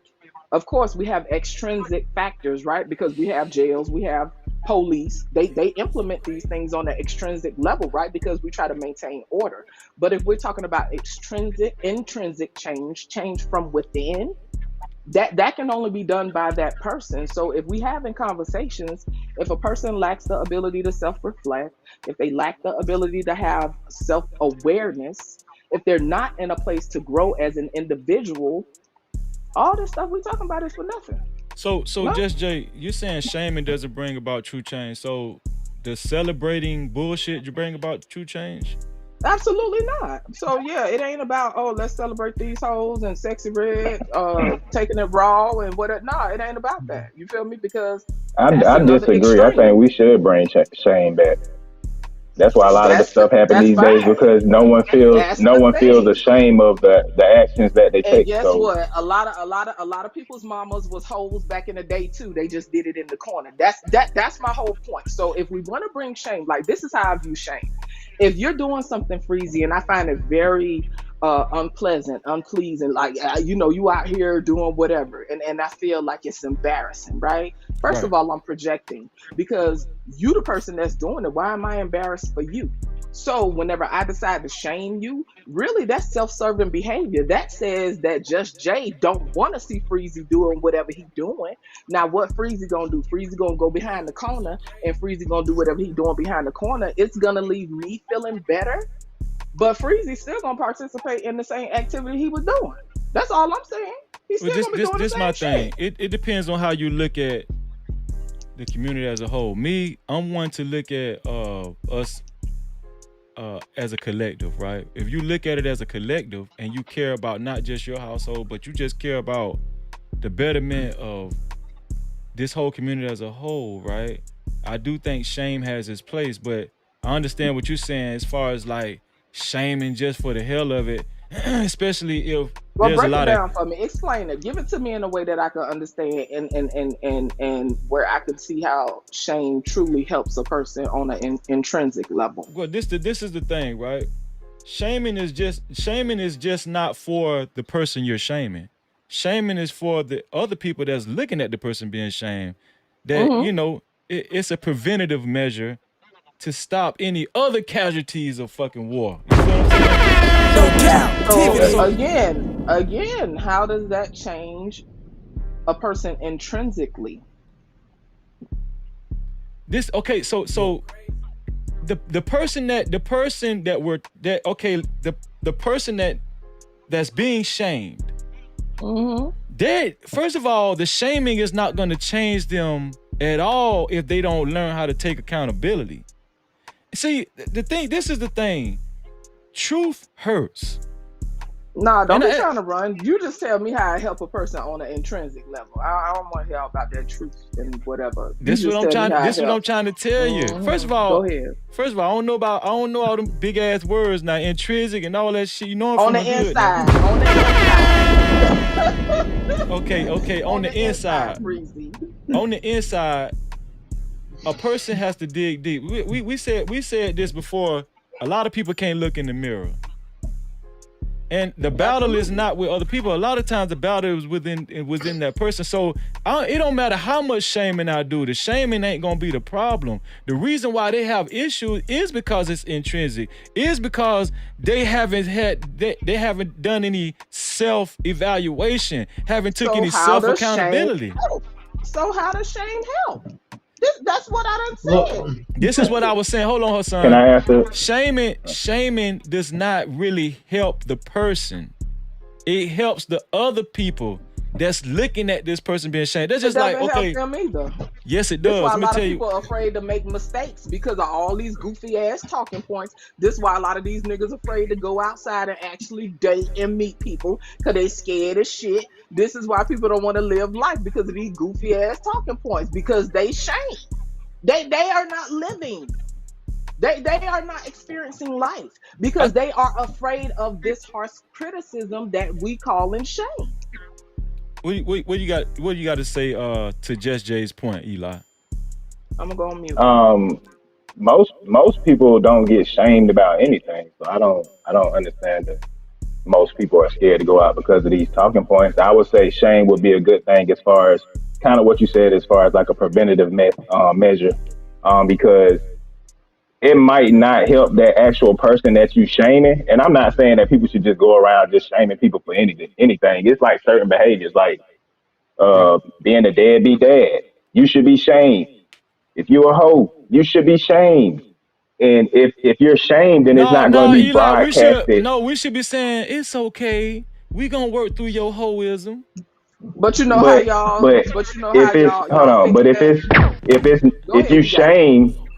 If you shame the people and it's not broadcasted as much, it won't be taken in by other people that will then do the same behavior.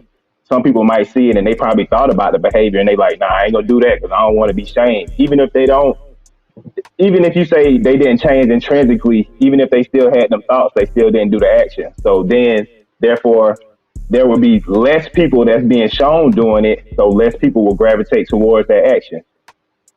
Okay, so in that sense, it's about control. It's not really about people really changing. It's simply about control so we can feel better, so we don't see certain behaviors in society. And don't get me wrong, society creates the narrative on what's acceptable and what's not. Right. So don't misunderstand me. I understand what y'all talking about. Right. But when we talk about bringing shame back, right, because that's what I hear on the YouTube streets all the time. And it's usually dudes just hollering and carrying on, right? Having these tirades because they got to pay child support. But I ain't heard y'all talk about these niggas should have chose better. These motherfuckers cry in the car all goddamn day, okay, because they fucked up with women who has this type of character, right? Because now I'm dealing with character. I could care less about your gender.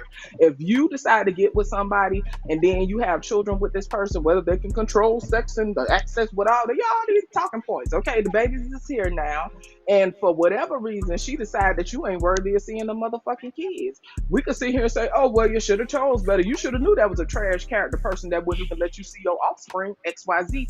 That's my whole point. All of that is for naught, because regardless of what y'all saying, it's a lot of niggas that is crying on the internet because of their choices. Now, I'm not here to say that they are bad people for their choices, because I understand that life is complicated. I understand that we have experiences to gain wisdom. Okay, we got all this knowledge, but a lot of people ain't got wisdom now because it is not knowledge put into action as far as having a level of experience that's going to resonate with that knowledge. No, everybody just reading out of these books and coming up with all these little weird numbers that y'all got about who fucking who, and like, this shit is crazy, y'all. People ain't gonna stop having sex, okay? Wait. Let me ask you a question, Judge Jay. So I'm gonna let you go too, Hassan. If I got the A's. The AIDS. Okay, you got the AIDS. Okay, go ahead, baby. I'm from Florida. Listen, okay. I'm real fine. So if I got the AIDS and me and you just meeting each other at let's just say a sports bar or something. I'm dressed nice, I got big chains on. I'm talking the hood and all that kind of stuff. You don't give a damn about that because you digging me. Do you think that now I'm the one with the AIDS, right? You got the AIDS. Do you think that it behooves you to do your due diligence to find out who I am, what's my background, ask around about me, do as much research as you can before you actually fuck getting married, have sex with me? Yes, whenever I first meet you, I'm gonna have like some little needle pricks on the side of my arms, right? And when I hug you, I'm gonna get a blood sample. I'm gonna just pop, and I'm gonna prick you. No, I'm for real. So you playing? I'm for real, man. Okay. So I'm being facetious, right? Of course, right? It is important for us to know who we dealing with, and I understand that times have changed. That's all we saying. Times have changed. But no, that ain't all you're saying, because y'all sit there and stomp on women pinky toes all day. So your thought process ain't as balanced as you think it is. But that's cool. I'm gonna let you have it. But what I'm saying is, yes, times have changed. We live in a world now where people are definitely more inclined to do a background check on somebody immediately whenever they first, engage or talk to them, or they decide they might want to go further. Yeah, people doing background checks now versus, oh, I met their family and whatever, because people most spread out. It's just so many different layers to this, y'all. Right. But ultimately, what I'm saying is, yes, go ahead, you got it. Did somebody say something? Hey, Eli, can you turn your phone sideways so we can get the big picture? I see Eli straight up. No, I'm finna put y'all on another screen. Yeah, like that. Go ahead, Eli. That's better like that? Yeah, go ahead. Okay. All right, I agree with you, Miss J. So you can't say y'all been stepping on female toes all day, because the topic was surrounding her when he asked, do you think that she should be able to get a divorce for this reason? So that's why I was going at it from the female perspective. As far as men, I have the same sentiment. If you get a woman that's a gold digger and she takes all your money, if she puts you on child support, that's your fault. You pick her. So I feel the same way on both sides. But we don't hear that all the time. But I feel what you're saying. So, and that. But you know why? Do you know why? Go ahead.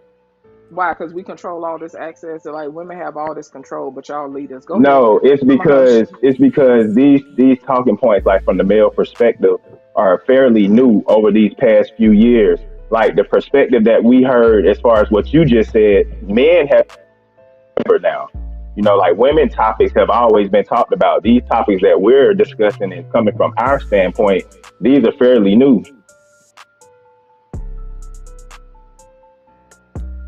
So you also had the talking points about what Color Purple did to us and all that. Yeah, it come out of the same bag. Like, oh, women been talking for the past 50 years. I know the talking points, right? Not Just Jay. Before you came up here, Just Jay, we did say that this girl was a stripper And men should choose better too. As a matter of fact, men should be the first ones that choose better because they're the leaders in the community. But it's just my concern for women because, like I was saying most earlier, men don't want to even admit that they love hoes. So what is we talking about? No, they don't. They love what hoes can do for them sexually. That's all that is. Men love hoes. They part money with what they love. They love hoes. Yeah, but quote unquote hoes. But those are the men. But those are the men that women, a woman of valor like yourself shouldn't align themselves with. That's what I'm saying. We got to start creating tribes, and I think that Hassan said that the other day. You got to start separating. We got to start separating the good from the bad. That's the part that's crazy to me. Who decides who is good and who is bad? This is why I hate these conversations, because what you have in these black spaces is a bunch of people trying to create this utopia of a black community.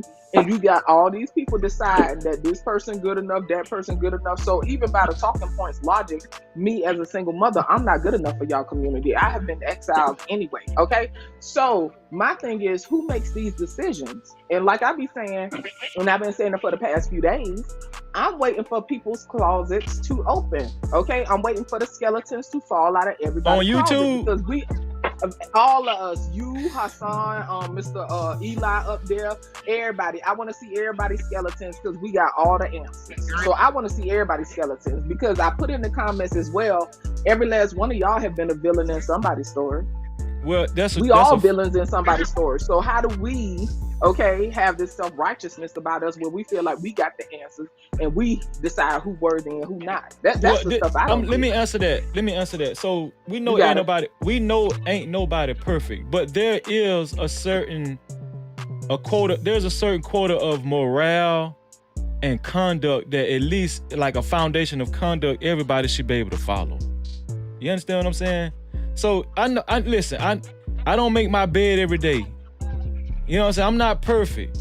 But there are certain things that I would not compromise in a woman, or just even friendships with my men's circle. You know what I'm saying? I'm not finna, if I know you sell dope, I'm not finna ride in the car with you. Yeah, I'm gonna separate myself from you. You understand what I'm saying? Like, I don't want to make this complicated. Yeah. So I think a lot of times we try to make stuff too complicated. It's just certain. If you live by a certain code, a morale code in your life, and you expect the other person that you align yourself with to align by those same values, that's the word I was looking for. Yeah, I don't think it's like, ain't nobody perfect, man. You know what I'm saying? Like, I'm gonna tell you what I don't subscribe to.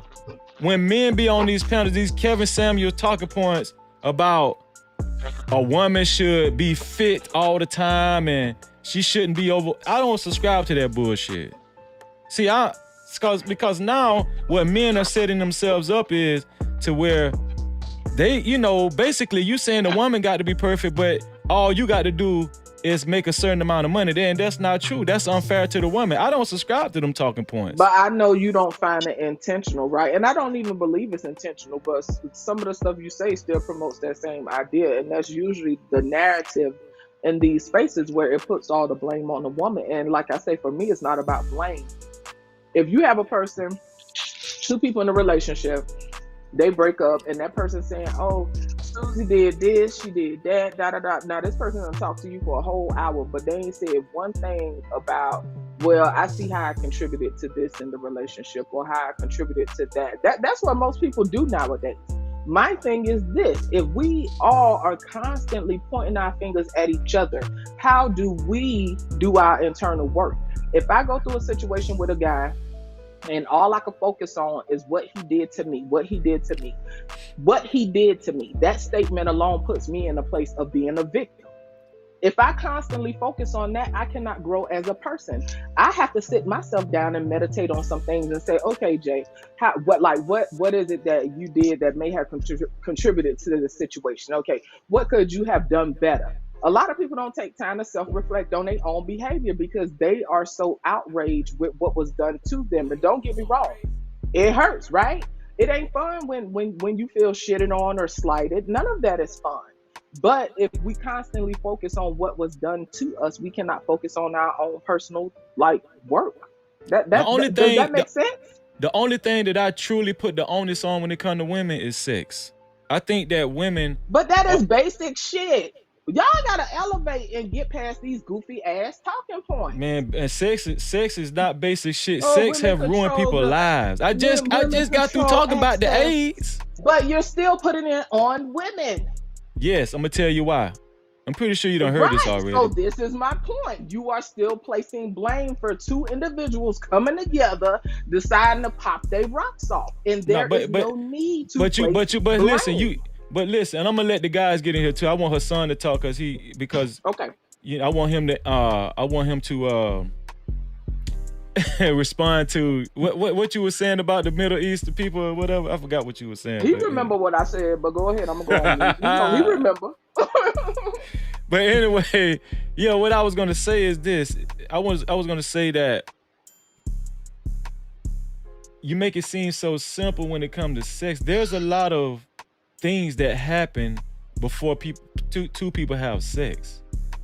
And one of those things is women have a lot more traffic when it comes to, who's calling them or who's in their inbox. Women have way more they have way more control over who they're gonna lay down with, because women are the primary people that's doing the rejecting. Men are asking for sex. Men are asking for sex, and women are the ones that's deciding on who they gonna give it to. Now, do you disagree with that? I don't disagree with that, but what is your point? My point is, people like they just helpless men waiting around to get coochie. Like, no. My point is, hold up, somebody. I think that's let me mute. I think that's Eli. We're receiving the feedback from you, Eli. But anyway, my point is this. If men are primarily ones asking for sex, and the women are the ones actually, they have the privilege of who they're gonna have sex with for the most part. Cause you just said the other day, you got hella niggas in your inbox. Your average dude ain't got an influx of women in their inbox trying to have sex with them, but women do. So the point I'm trying to make is that if you have this much control, right? Like, unless a man actually is committing grape on you, the onus is more so on you, on who you're going to decide, who you're going to reject or who you're going to accept, because women are doing the rejecting and accepting. Why is there a need to place a blame? This is, I'm trying to get to the root of the issue. Why is there a need to place all of that on the woman? What is the purpose? See, if we're talking about two people that are mutually coming together, why is there a need to place blame? I don't get it. But you're saying that okay, so I understand what you're saying. The reason why I'm not placing all the blame. You said all. I'm not placing all the blame on the women. Why is there blame in this conversation, baby? There has to be blame, and I don't understand why you don't think. It's two people hunching, and they like it. Why we gotta get ignorant? They like it. Yes, but them liking, those two people liking that sex can end up in the situation where that little, listen, what that little girl, what Gunplay's little girl is gonna have to is facing right now. Gunplay the first Ike Turner around here. Let's stop playing games. No, he's not. But we trying to avoid the Ike Turners. That's what I'm saying. You cannot avoid. Listen, goddammit, Freezy. Humans are going to human. Okay. If they are not changing on an intrinsic level, okay, we all are subject to being human. What does that mean? We are not going to always be the same. We tend to think that who we identify as will always remain the same. Your identity is not constant. Although people seem to think it is, on an esoteric level, your identity is not constant. But you're making it seem like But just Jay, you're making it seem like a person can't elevate their thought. Let's take it off sex. That's the point. They have to do that in their own time, and babe, that's my whole point. But you're saying that there's no place, because we're always talking about leadership and advice and coaching. There's no place for that. I don't understand how y'all got all this leadership when I got all the power between my legs. But go ahead. What I'm saying is that let's take it off of sex. Let's put it on a financial basis. I want you to follow me. Hassan is so tickled. But go ahead, Freezy. I'm listening. I'm finna get Hassan. But listen, let's take it off of sex and let's look at it from a financial basis, right? I'm like, things won't change for me financially until I change my environment, I change my circle. Everybody is not what is it called? What is it called when they say, oh, everybody doesn't have a sense of financial literacy in their dome. You understand what I'm saying? So in order for me to change my trajectory going forward in life, I can't just keep hanging around or choosing to hang around the same niggas or the same crackers or the same Latino, whatever. And when do you decide that you need to stop hanging around them people? That change comes from within, right? It could come, listen, it could come from within, or it could come from without, with us shaming you dumbass nigga.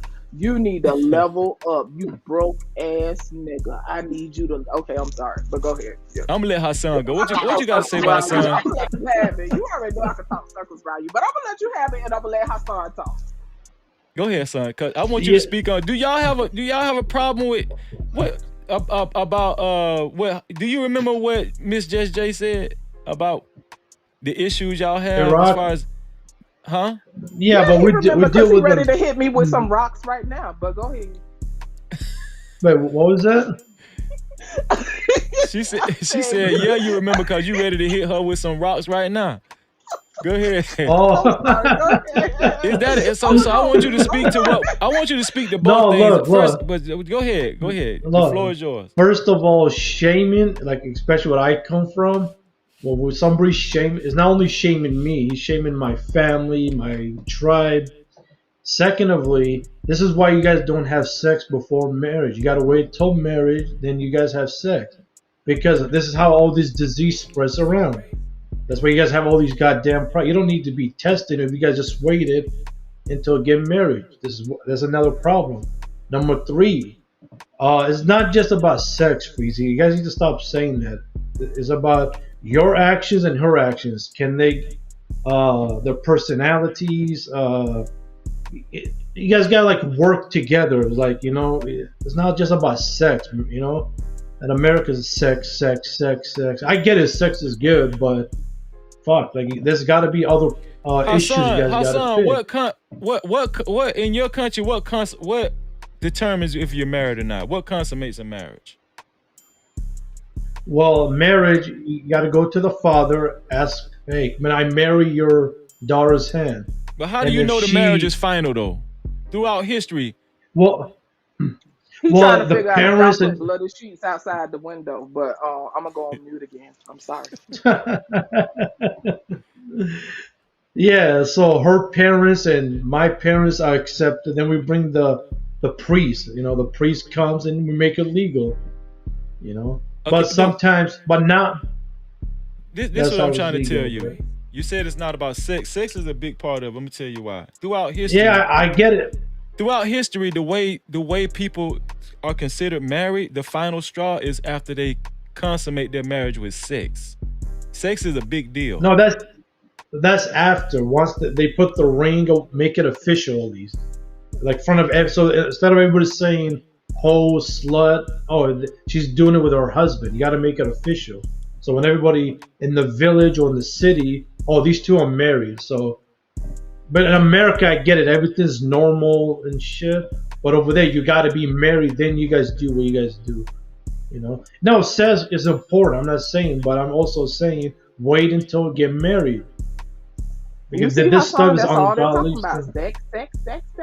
But even he said no. It's just sex. sex. But Hassan is essentially saying what we're saying. He's saying no, y'all is not saying the same thing, because what I heard Hassan say, Hassan also spoke on cultural values, right? Now we ain't finna act like, over there is better than over here. I'm not getting to all of that, right? But he did address cultural values, cultural traditions, right? We don't necessarily have those things any longer in this space. Also, back whenever, y'all men love living back in the caveman days or whatever, okay? So yes, we know centuries ago, marriage was consummated by them placing sheets outside the window with the blood on it. Oh, she's been the flower, which is insane, right? Because all women don't have hymens. So some of them women got stoned and beheaded for nothing, but I digress, right? But anyway, that was the whole point, because why? They didn't have DNA tests back then. So the men, as y'all already know, wanted to ensure that that was their lineage, that was they whatever. It don't matter if she was sliding with the water boy or the dude that was over there brushing the horses, but that gave him a sense of satisfaction that those children came from his loins. We don't have that anymore. Should people still practice celibacy and wait until marriage? Yes, that is a great thing to do. I will never deny that. But the fact of the matter is, we know that most people do not wait until they're married. So we can talk to people about being safer in their actions, because we know that's not going to be all people. Now, granted, I know a good amount of virgins that are in their 30s, 40s, and I applaud them. I would never shame anything like that, right? But if we're being honest, Freezy, in America, people side after older virgins. Because in people's mind, they're trying to figure out, well, what the hell wrong with him? Typically, that's how people look at these same virgins that are supposed to be the standard. You know what I'm saying? But, I mean, I get it. But I did want to point out, though, that I appreciate and understand what Hassan was talking about as far as the cultural contribution, right?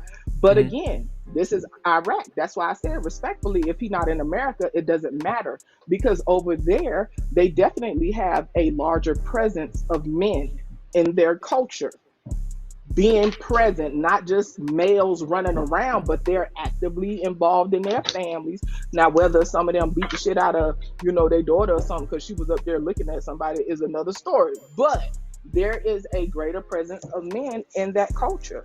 So my thing is, how do we address the lack of presence in this culture? We can't do it by constantly pointing fingers at one another. That's what I be saying. It's about getting to the root of it. We have dealt with fatherlessness for a long time, and we're not going to act like people all over the world don't suffer from not having fathers. You can look all over the world. This is something that the world deals with. But of course, we want to deal with America. But the cultural values, I think, is important. And I admire those things, but I also understand that these are two different cultures. Well, everything you said, I pretty much agree with everything you said. The only reason Freezy why tired. Look at him, Hassan. He's tired. He don't know. No. The only reason why I put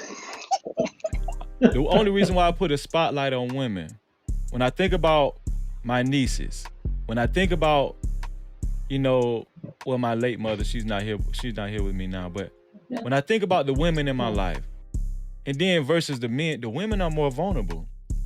So it's more applicable for a woman to find herself in a more vulnerable situation. No, you're telling the weaker vessel. You just said we weaker. You telling us to be more responsible when we weaker. Again, you're absolving men from stepping the fuck up and letting their nuts. No. Listen, what I'm saying. Yeah. But you're missing the point. Crazy. Hold on. Let me finish my point. Wait, hold on. No, listen. Crazy. Just Jay, you're jumping the gun. Yes, when a man and a woman gets together, the man should be the leader. But when a woman has not joined herself with anyone, she has full autonomy and responsibility. Okay, so it don't matter if she's not in a relationship. Okay, got you. That's not how they do it over there in Iraq. No, but I'm glad you said that. Freezy. Hold on, Hassan. Wait, Freezy, hold on.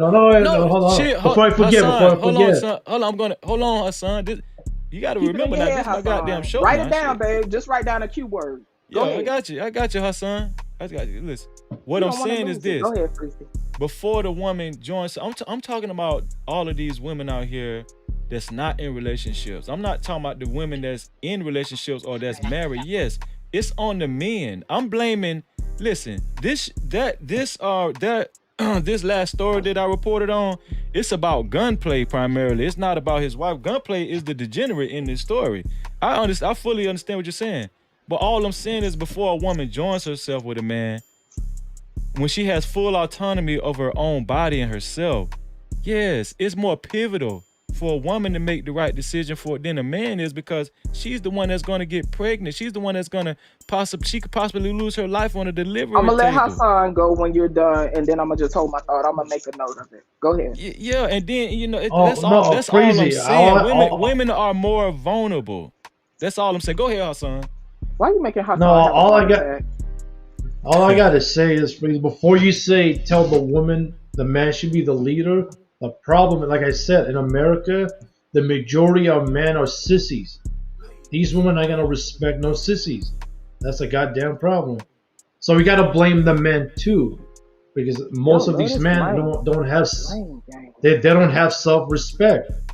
How the hell are we going to tell these women respect the man when the man has no respect for himself, and the woman's looking at him like a bitch, and the only reason she's tolerating him because he has some money, or he's just making her life a little bit comfortable until she breaks it up, or yeah. But you're talking about, like I said, but you're talking about, like I said before, a woman that's in a relationship already. What about a woman that's single?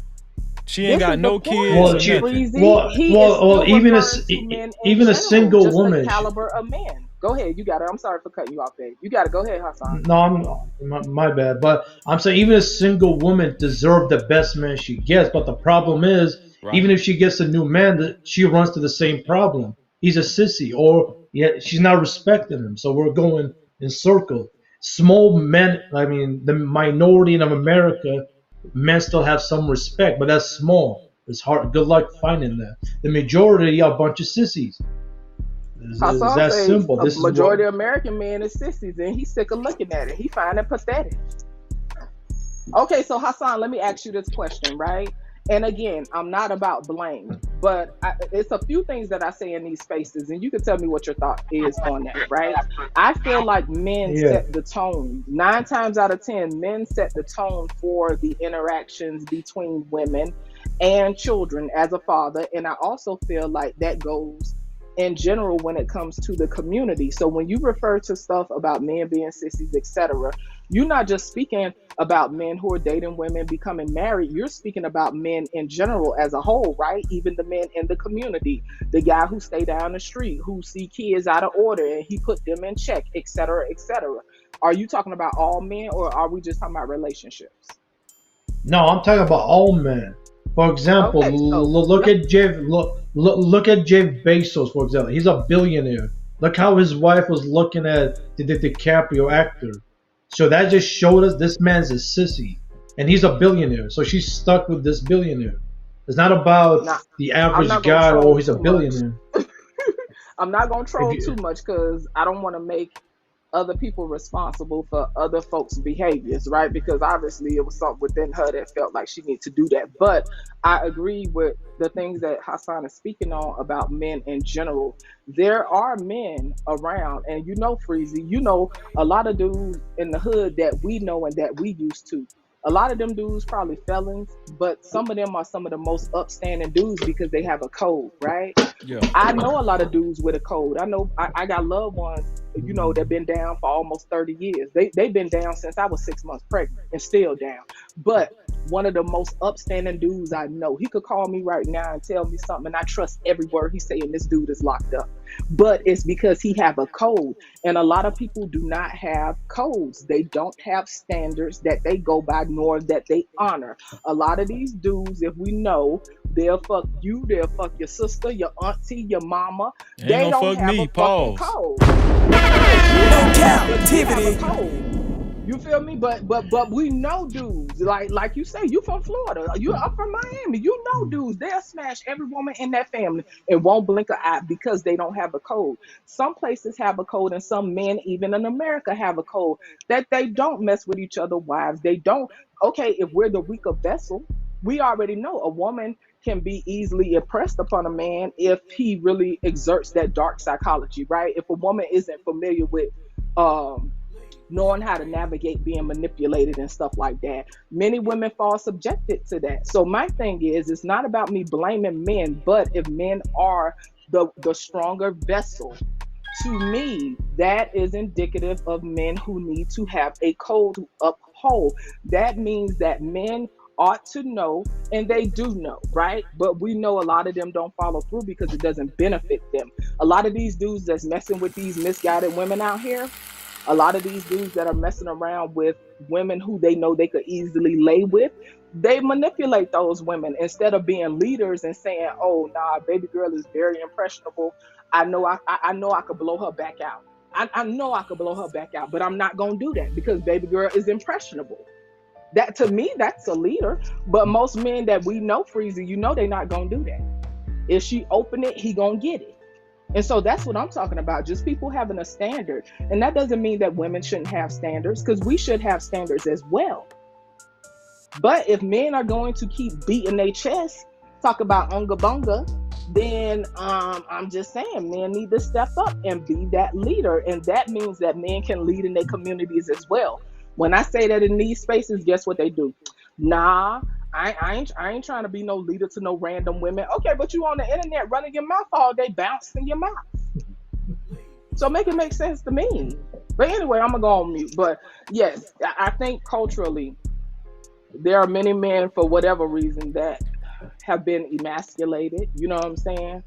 And I do think that some of these factors have been beyond their control, right? Because even if we talk about Black Americans, we already know that there is a level of trauma that we have dealt with in the community that has emasculated people. But pointing fingers and saying that, oh, the Black women done did this and that. Well, my thing is, if everything my fault, it sounds like you ain't got no damn power. Well, this the thing, right? Because this how we end up in circular situations. We always say men are the leaders. I think men agree that men should. Well, most men agree that men should be leaders, and the women agree, such as yourself, that men should be leaders. Well, when a man like me say, "Listen, women, protect your womb. You control who you lay down with, because you're gonna have more men getting at you than men have women getting at them." Well, Freezy, you know a lot of the women closing their legs to men now, and a lot of these women deciding they ain't having these niggas babies, and guess what? They still mad and they still fussing on the internet. That's what they trying to say in the YouTube streets, but I don't believe that shit. They still getting pregnant. Hassan laughing because he know a lot of what I'm saying he agree with, but he gonna keep laughing. I'ma just listen. I'ma just look at his face because his face telling me everything I need to know. But thank you, Hassan. I appreciate you, dear. Answer this, Just Jay. Answer this, Just Jay. Me talking towards women the way I am, isn't that a form of protection? What I'm saying is, have Sweetheart Cam up, because I think she got all the answers. The birthing rates have definitely gone down, okay? That doesn't mean that women aren't fucking, but women are definitely deciding not to have as many babies. There are a lot. Now, I'm older, okay? But there are a lot of young women out here who are not having children and don't want to have children. So you can get up here and share whatever numbers. I just talk about, the stuff I talk about. I ain't no politician. I ain't no professional debater. I didn't join Toastmasters. And even if we go there, all over the world, women are having less children, right? A lot of the dudes talk about getting passports, going to Asia. These Asian women sick of their ass too. Okay, Asian women having less babies. People tired. See, but Freezy want to keep beating his chest, Hassan. Freezy want to keep beating his chest, saying unga bunga. You didn't answer my question though. Just Jay, you ain't answer my question. What's your question? My question is, me telling women, hey, listen, protect your womb. Don't make sure you know exactly who. you're laying down with, and the best situation is to somebody. I got a feedback. I think is it Simon? You know that's Simon. I promise you it's Simon. But anyway, the best situation is to marry before you carry. I know that sounds cliche, but when I tell a woman that, isn't that me exuding leadership? Isn't that me showing that I'm trying to be a protector? Well, because I know your energy a little bit, you know, I would say yes. It's because it comes from a place of concern. It also is splashed with judgment, but nevertheless, it's coming from a place. Well, you of said concern. Nobody perfect now, so come on. Now. Absolutely. So that's why I said, see, but that's me though. I'm not logical. I deal with people's energy, and I know. Based on your energy and how I perceive you, your heart is in the right place. But we also know that intention and impact isn't the same. You know what I'm saying? So based on what I know about you, I know that your intentions are well. You know what I'm saying? Jess. That means a lot. Sometimes the impact though leaves a lot of women feeling like it's a bashing fest. But you can't control how everyone takes in the information that you give. So I also understand that. But yeah, in general though, yeah, like I said before, it's all about intrinsic change, but there are a lot of factors that just contribute to this. It's very, very layered. You know what I'm saying? And we are trying to pull back those layers, but we're talking about, if we're talking about Black folks, shit, we're talking about unpacking over 400 years of oppression. The fact that we still kicking is very indicative that we're resilient, despite what people say, and despite how people say we trash and just, but despite all that bullshit, considering 400 years of oppression. You talking about what her son been saying up here? No Cap-tivity. Because he been calling y'all sissies all day. So I don't know. He ain't called me no goddamn sissy. Sweetheart, hold on, Just Jay. Sweetheart, you can hit the link. Sweetheart, you can hit the link. You don't have to cam up. I can keep you in the back, and all we're gonna do is hear your voice. So just hit the link, and then I'll just keep you in the back. Nobody got to see you if you don't want to be seen. Sweetheart, come up. This Freezy not gonna allow. You know, this ain't one of them panels where he let folks jump in and talk to you crazy. Yeah. Freezy will take care of you if you decide to come up here. Thank you, Just Jay.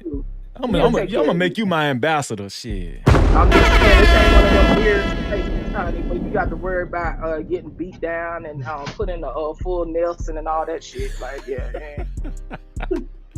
Simon. First off, Simon, disclaimer. Hold on, before we go to you, Simon. Is it true, her son, that y'all have a physical abuse problem over there in No Cap-tivity in the Middle East? Well, not in Iraq, but I just said like a slap in the face. Pop. Didn't I tell you don't look outside that goddamn hijab, bitch? I'm sorry, I shouldn't say. Go ahead. Because we can't, again, even if we beat the shit out of her, let's say, she still has family, her father, her uncle, her tribe. They're still gonna come and deal with me. So I gotta watch it. But like smack in the face, maybe. But not like beat the shit out of her. Then I gotta deal with her family then. You see what I'm saying? So you gotta watch it. There's a level. Don't listen to Fox News. Thank you. And so what Hassan said, right? Because, okay, Hassan, a lot of them have this image in their mind that the women over there are just so docile and listen, some of them women over there be giving them men hell, but like you say, they'll probably pop them in the face or something like that. But if it go beyond that, her family gonna be on his ass. They gonna be cutting the fuck up. They gonna be pulling his little hair and shit. Listen, y'all listen. He know what I'm talking about. They just as rowdy, and that's what I be trying to get people to understand. A lot of these issues we have are worldwide issues. They're just different nuances, right? That's specific to our communities. But a lot of this shit people deal with everywhere. Now, granted, over here, we don't always have that family that's going to come and bring reinforcement, that's going to say, nah, you ain't going to be hitting on her. Why? Because we do have more broken families, and I acknowledge that. You know what I'm saying? We don't always have that reinforcement. Thank you, Just Jay. So, yeah, I acknowledge both. Sweetheart shy. She said she ain't trying to come up today. Maybe you could soften her up, and she probably will come at another time. No, sweetheart. But she did say that her... Go ahead, you got it. I was saying, sweetheart, if you call in, I'm gonna just keep you in the back. Yeah, nobody will see your face at all. Yeah, nobody's gonna see your face. I'm gonna just keep you in the back, and we just gonna hear your voice. And if you just want to call in for a couple of minutes and just leave. That's fine. But we do want to hear your point of view. She said she just Hey, needed a y'all little can still time. hear It's her me? first time. So Sweetheart whenever she said, come by again. yeah, we hear you, Eli. Hold on, Eli. Sweetheart said, I can tell this is my first time here. I need a little time to warm up. No captivity freeze. Okay. No cap. All right, sweetheart. All right. She ain't like me that just kick in the door and be like, what we doing? What we talking about? She a little more reserved. So maybe the next couple times she'll tap in. Because she say she's 25. So she would definitely be able to give a different perspective. Because most definitely. I wasn't 25 almost 20 years ago. So Miss Cora said if she get popped in the face, the family need to get on his motherfucking ass. That what she said. No captivity. That's what Hassan telling y'all. He telling y'all that the mama, the sister gonna be pulling his hair and shit. He gonna be having little patches in the back of his head, all for that little one pop to the face. They gonna be popping him with sandals and everything. Eli, if you're not gonna come up, we can still hear you. I can leave you in the back. If you're not gonna show your face, we can still hear you though. You can Yeah. Just leave me in the back. Well, okay. You got something to add to the conversation, bro? There's a lot of points made just now. He like, listen, I'm trying to keep up. I had. Oh wait, as a matter of fact, hold on, say, Eli. Okay. Hold on, Eli. I'm sorry. Before you go, my bad, Simon. My bad, bro. What you got to say about? Because we all know you gonna be contradictory to what I got to say. Your motherfucking ass. We already know what you gonna do. Go. What you got to say, Simon? Go ahead. The UK terror. I'm gonna go on mute. You on mute, Simon. There you go. Sure, I can't. I be trying with him. And then his face always be squinched in like he been drinking and going on. Look at it. Look at his nose and the cheek ratio.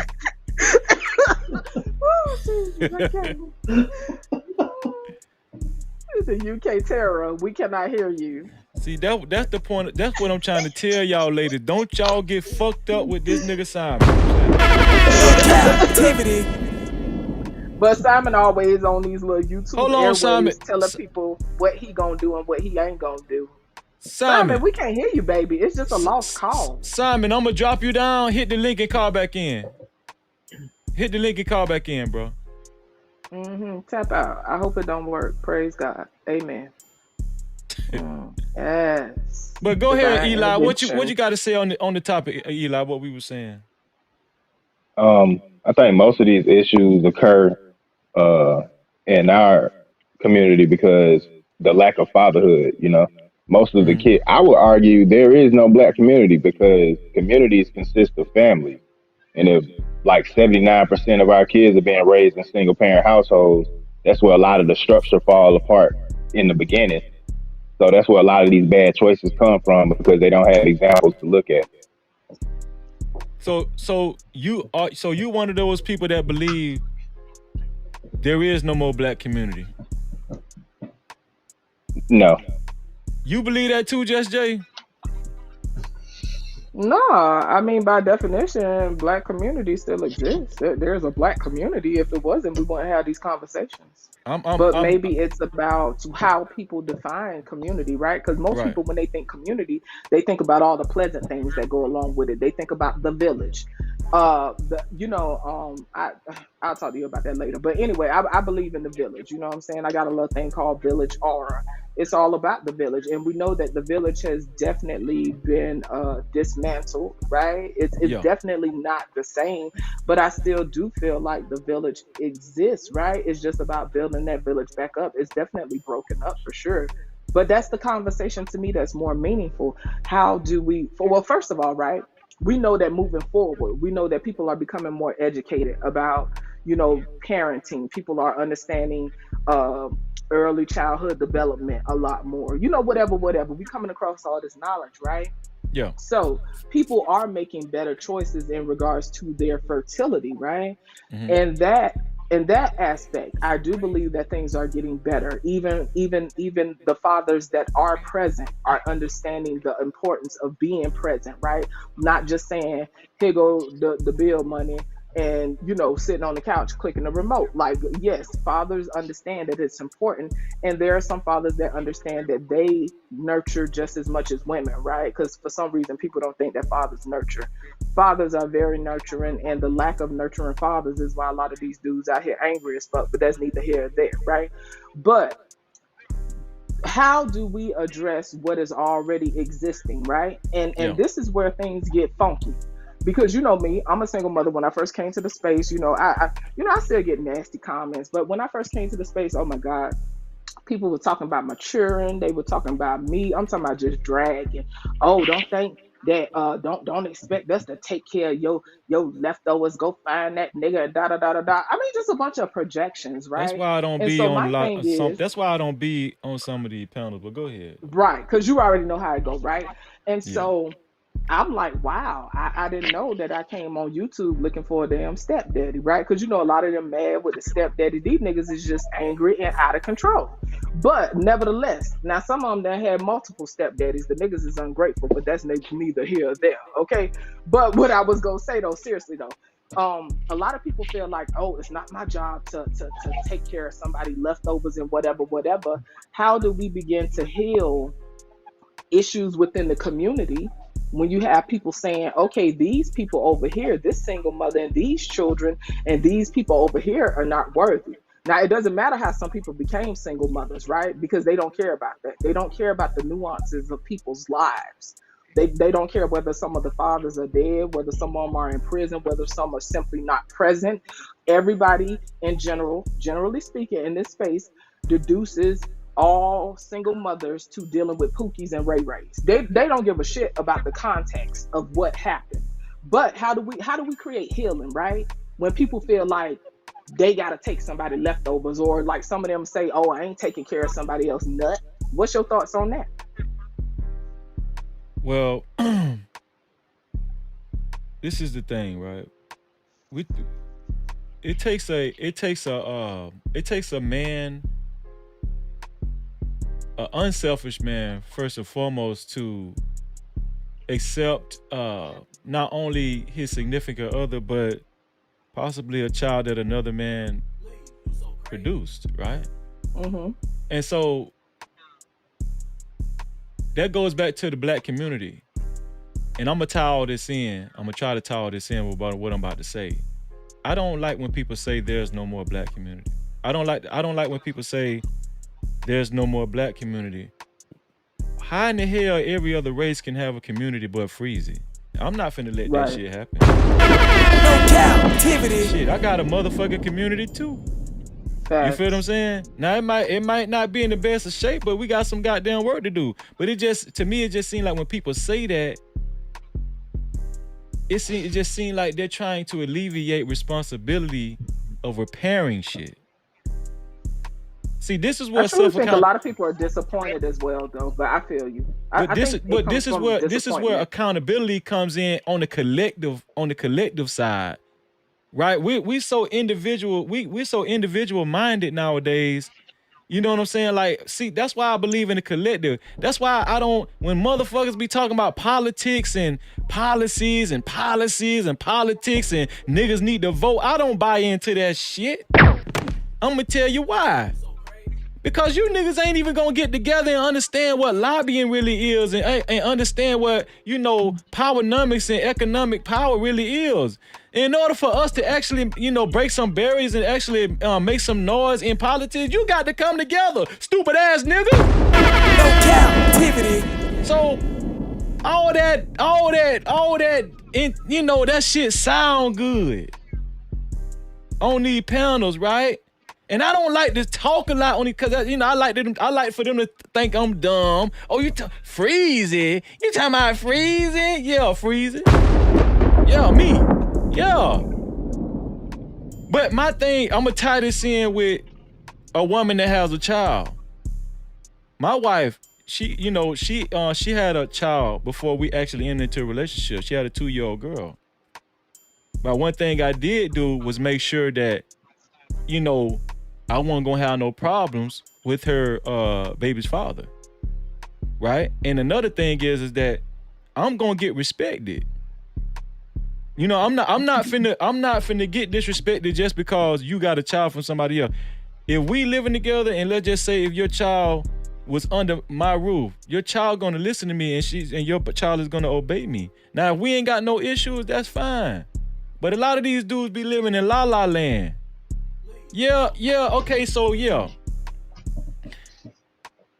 People be trying to paint bad pictures, but I'm a realist. I kind of lean along the lines of you, Just Jay. I'm a realist. Would you rather have a woman that done sucked 1,000 fucking dicks? This one here for the thug. And ain't got no child? A woman that done fucked and sucked 500 niggas? Or would you choose a woman that has sound values, sound morals, but she just got caught up in the situation?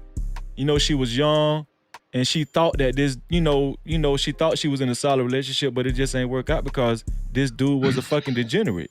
And she had a baby out of it, her body count ain't that big, you know what I'm saying? What you gonna choose? Niggas be trying to have these cookie cutter situations. What'd you say, Just Jay? I say if her stomach looked like an oatmeal pie, he gonna choose the other one that has had every hole on her body ravaged. Well, go and get that dick on your breath too, then. Shit. No Cap-tivity. Is that what you want?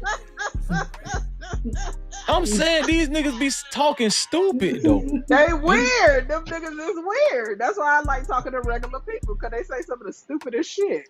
But like, first of all, you got this little baddie over here. She done had every hole on her body ravaged. Oh, she ain't got no kids. Okay, well, she probably got rid of 5 of them. But that ain't my business. I'm just saying neither here or there. But my whole point is, if we learn how to make healthier decisions, right, we won't necessarily have those issues. But what I was going to say, that's a fact. It don't even, not even just relationship wise, right? Because like one time I got on the panel and I was talking about fellas mentoring or serving in a community in some type of capacity. And they automatically thought that I was getting up there looking for a damn stepdad. That wasn't even what I was talking about. I was simply talking about men in the communities upholding and kind of taking people under their wings in the communities. And that's what makes it difficult in our communities, because there are a small amount of men actually doing it. And this is why those men become burnt out, because a lot of these men already got their families, they already got their children, and they trying to serve the community and mentor other children who ain't got present parents. And that small amount of people, that's just like you on a job at McDonald's and you got to clean the floor, you got to clean the fry machine, everything else, right? But the other person, all they did was wipe the soda machine. Of course you're going to be burnt out. And that's what happens in our community. We don't share the responsibility. We always leave it up to these other people over here instead of everybody undergirding. And that's what some of these guys don't get. It's as simple as the neighbor next door, that have a son or a daughter, and you ain't never seen no nigga over there, and the ice cream truck come and you buy them an ice cream and ask them how they day doing. Right. Okay, well, how you graze it? Oh, you gotta see. Okay, well, that's not too bad, but let's shoot for a B next time. It's little shit like that. But these self-righteous, self-absorbed, crybaby ass niggas think that you want them to save you, your family. First of all, they be crying about their little McDonald's money anyway. It don't even be about that, but it's because of their entitlement. And I think that men and women have that issue big time nowadays. They have this entitlement where they feel, oh, well, I don't deserve that. If we're looking at the bigger picture and we're looking at everybody, if we give a fuck about everybody like we say we do, it's nothing to sit there and chop it up with them kids after school and be like, oh, okay, when y'all get y'all report card? All right, now, I want to see that report card this quarter, and I want to see what your grade's looking like. You know what I'm saying? Right. The kid, those little pat on the backs, that mean a lot to kids. But you got a lot of these sorry ass, weak ass men nowadays don't even want to do that because they want everybody to sit there patting them on the back and fucking burping their big baby asses all day. The shit is pathetic. I'm sorry. Those are the type of men that I'm trying to tell women to avoid. But at the same time, I do understand when y'all gonna kick their teeth in. Cause that's what I'm waiting on. I miss back in the days when niggas got their teeth kicked in for being dumb. Well, this the thing. Because we got Hassan on the panel. When we gonna kick some ass? Okay, well, I'm sorry. this the thing. this the thing though. What I do understand is, a man and a man should try his best to put himself in the best situation possible when it comes to raising up a family. It is ideal to find a woman that don't got no kids and does have good moral values and stuff. But I do understand that all the stars don't always align. And the thing about it is, the woman that's good for you, that's going to motivate you, that's going to be that woman that you talking about, right? That woman that we always talk about, that's kind, submissive, cooperative, all these Kevin Samuels talking points, she might just have one young child. That same woman, right? So, what I'm saying is, macaroni and cheese. All I'm saying, yeah, exactly. All I'm saying is, a lot of these weird ass niggas they be throwing the baby out with the bathwater. It's the delusions of grandeur. I do think social media contributes to a lot of that, right? And on men and women's side, because people have, I call it dopamine scroll, right? Because I'm ADHD as ever, right? And sometimes you get the stimulation by constantly scrolling. That's why a lot of people can't, focus or really keep their thoughts in order, because it's a dopamine fix. And that's why you could find yourself on Instagram, Facebook, whatever your little platforms you like, and you could find yourself scrolling for hours. You'll be like, okay, I'm gonna go to bed. Next thing you know, you've been on Instagram for 2 hours. See, it's certain stuff I don't do, because if I constantly look at that stuff and take that in, if I compare my life to their life, I'm gonna be depressed. To me, that's a setup for failure. And I think that's what a lot of people do. They constantly pointing and comparing their life to the next person's life. And for me, that's a setup for depression every time. If I sit there scrolling all day, you don't think them little baddies gonna have me feeling a little inadequate when they snatched and they belly flat? If I sit there and take that in enough, I'm gonna feel inadequate if I'm not mindful and understand my value as a person. And I think that's what a lot of these men and women do. And that's why you got these dudes crying about what they deserve. So I know you focus on relationships because you promote family and stuff.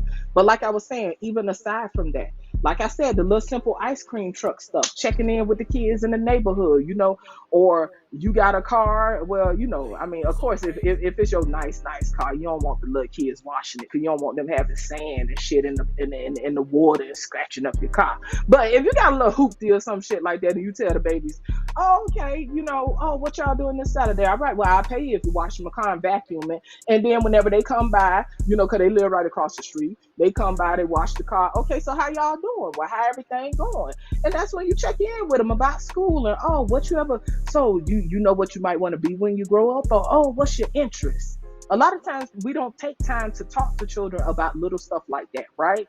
So we know if the child is in a single parent home, whether it's a mother or a father, right? We know 9 times out of 10, them people, if they are not financially comfortable, they probably stressed out, working crazy hours, or whatever the case is, which means they're going to be less present for the kids, which means they might not always have the time to sit and talk with their kids about their interests or try to focus or hone in on those interests. It could be as simple as a dude or a woman, in the neighborhood, she see the little girls like to cheer, ask the mama or the daddy, because it's single fathers out here raising girls, ask him. I see your babies be outside, doing their little cheers and stuff. They thought about being on the cheer, the cheer squad or whatever at school. And he'd be like, yeah, I thought about it, but what? Okay, well, you know what? I don't mind helping out. I got a couple dollars, let me know how much the girls' pom-poms and stuff is, and I'll buy it for them. Little shit like that. It ain't just about money. It's about trying to undergird them and nurture those, and foster that well-roundedness. Get them out to something. Taking kids to the museum or checking out some STEM shit. You see the little boy with his little glasses taped together. You know what I'm saying? Ask the mom or the daddy if you could take them to go get some new glasses. And if they allow you, because we know we got a lot of creeps nowadays, right? I think that contributes to a lot of people not trusting too, but that's another topic. But, if they allow you to take the baby out to get him some new glasses, talk to him. He like Legos or some shit. I see you really like putting stuff together. It's little stuff, man. But these dudes be swearing you come in here trying to find stepdaddies for the children. You trying to take all their little McDonald's and KFC money, their little DoorDash money. Instead of them trying to find a damn family and get them a family, they out here with high blood pressure, 25, 30, because they eat DoorDash all day. Well, I'm gonna tell you the truth, Just Jay. Go ahead. I had already figured out that my audience going forward with this channel, I'm gonna have to reach out to other people outside of this Lapeef space, because like I said before, I'm not an echo chamber, and I don't just go with bullshit. They're just like what we was talking about, you know, women that's considered over the BMI limit or whatever niggas talking about, oh, I'm not dating no woman that's not fit, or no woman that's 200 pounds. See, it's just this silly shit. When they get on these panels, they become somebody that even probably their mama don't even know. Right? You know what I'm saying? Absolutely. And Absolutely. it's like in real life, I've been out here for a long time, and nobody can't pull no wool over my eyes. You can't fool me. I know who you is. Now, I do agree with, you know, houses being in order. I do agree with men, the qualities that men are asking for women. I do agree with a lot of those qualities. I do. The women should have those qualities. All I'm saying is they make it impossible to actually connect the dots because of all of these picture perfect talking, you know what I'm saying? All these picture perfect talking points that they come with. Right. They have people really thinking that there is a scientific way to have a perfect life, even though that don't make sense. They really think that there's a specific blueprint that is going to fit their life, that is going to give them every outcome that they want, but they don't calculate in life. Life happens. You could have a track star that his money, her money is based on them using their legs. God forbid they lose their legs. The blueprint is not going to account for those type situations. And that's where I think a lot of them get caught up. Plus, I think the majority of the people in these spaces, they just talk about superficial shit. And see, that's the thing, Freezy. You're not just a heavily superficial person. You have values that extend beyond the top layer. You know, like, because you understand what is important in your moral compass and your value system is beyond baddies or, you know, chasing bags and shit. You know, a lot of us, even in this space, like me, you, whatever, we know what it's like to have money going through our hands.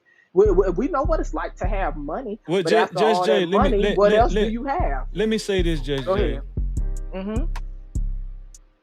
I've probably had experiences that 95% of these niggas in these spaces have not had.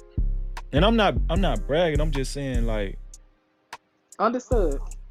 I'm just saying, like, when it come to fucking hoes and money and that shit don't owe me nothing. I done elevated from that shit. This is my thing. A lot of these guys haven't even begun to even see what I done seen. And so they still living in this Barbie and Ken, you know, these expectations like, oh, I'm gonna have this when I grow up. No Cap-tivity. They ain't grown up yet. They ain't even crossed thresholds that I don't, you know, I done seen that shit. What I'm saying is, done that. Like, yeah, and life has humbled me. You understand what I'm saying? So a lot of these guys, you know, I ain't picking that. I'm just saying a lot of these guys are really is socially awkward and see, I can speak on a lot of shit that I'm speaking on is because I know the shit that they think supposed to go their way and the shit they think is sweet, it really ain't, man.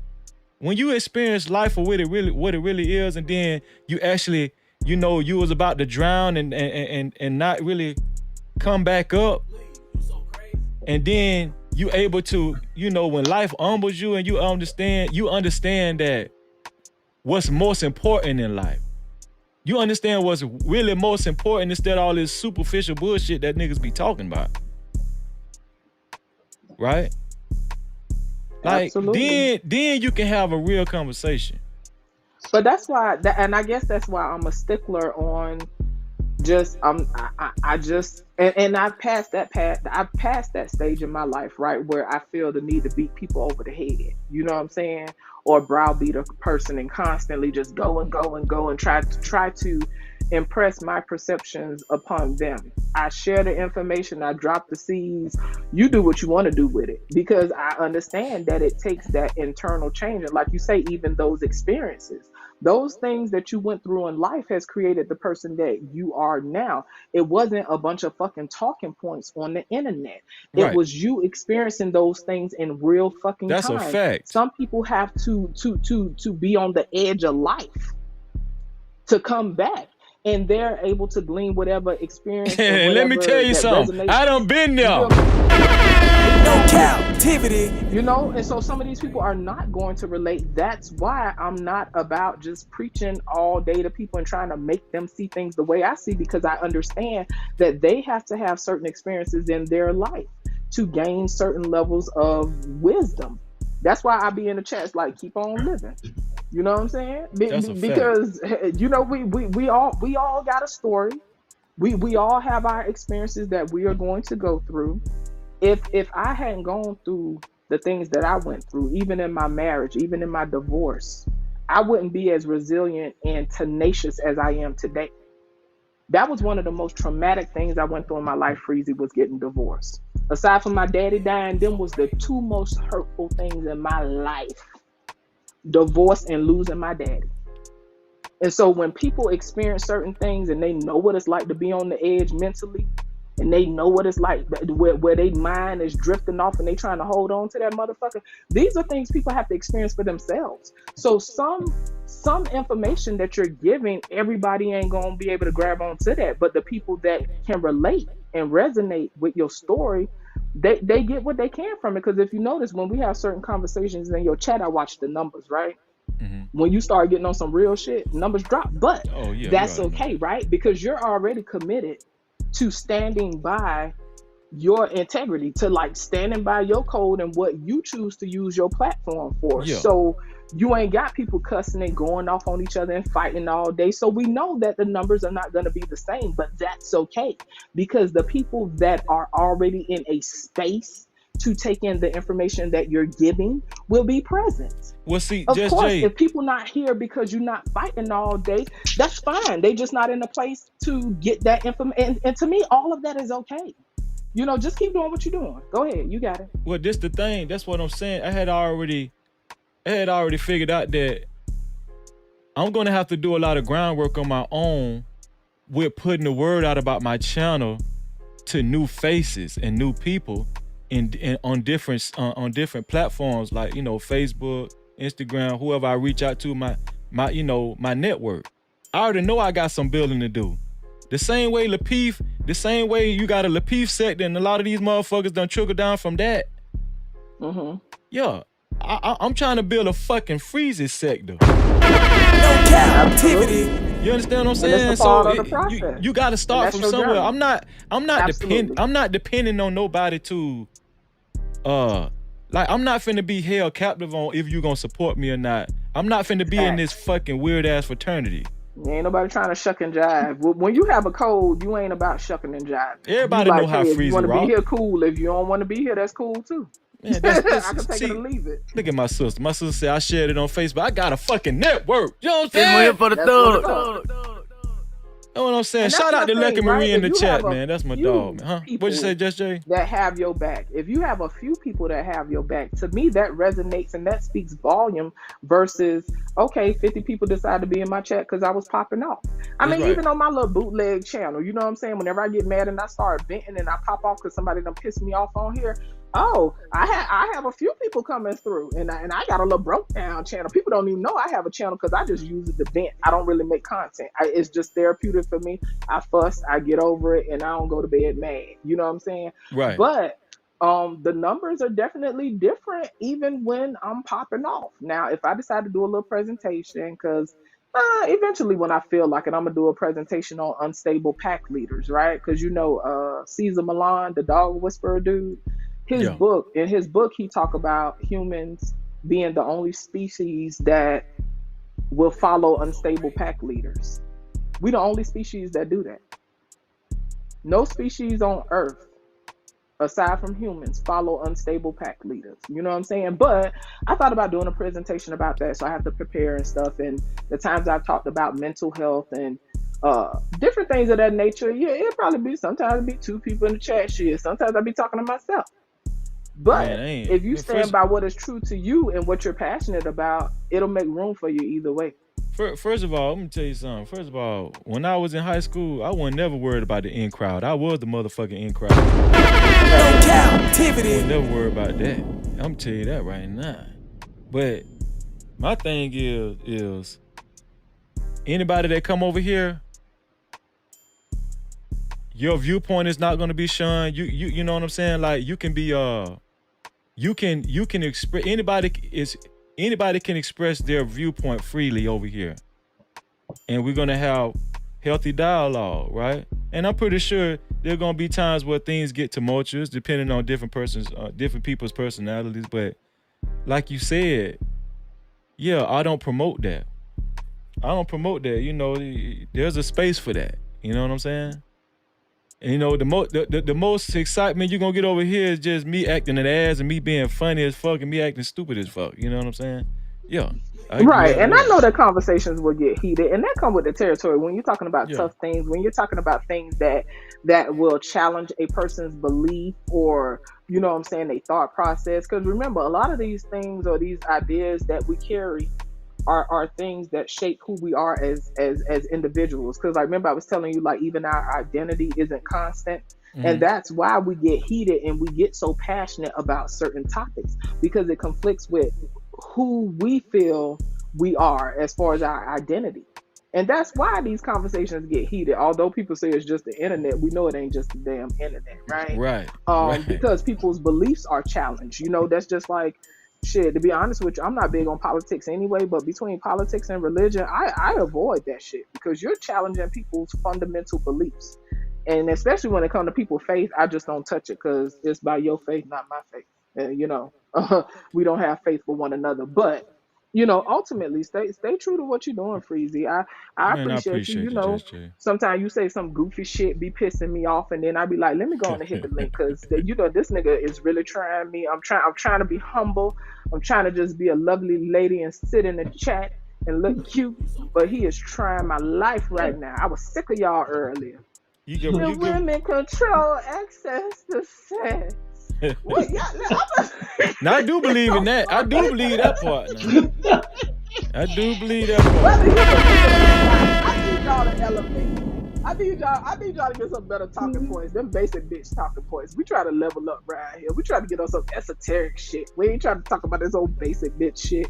People gonna keep fucking. People ain't stop fucking. They be fucking over there where Hassan at too. They just pull down they little robe or whatever they got going on.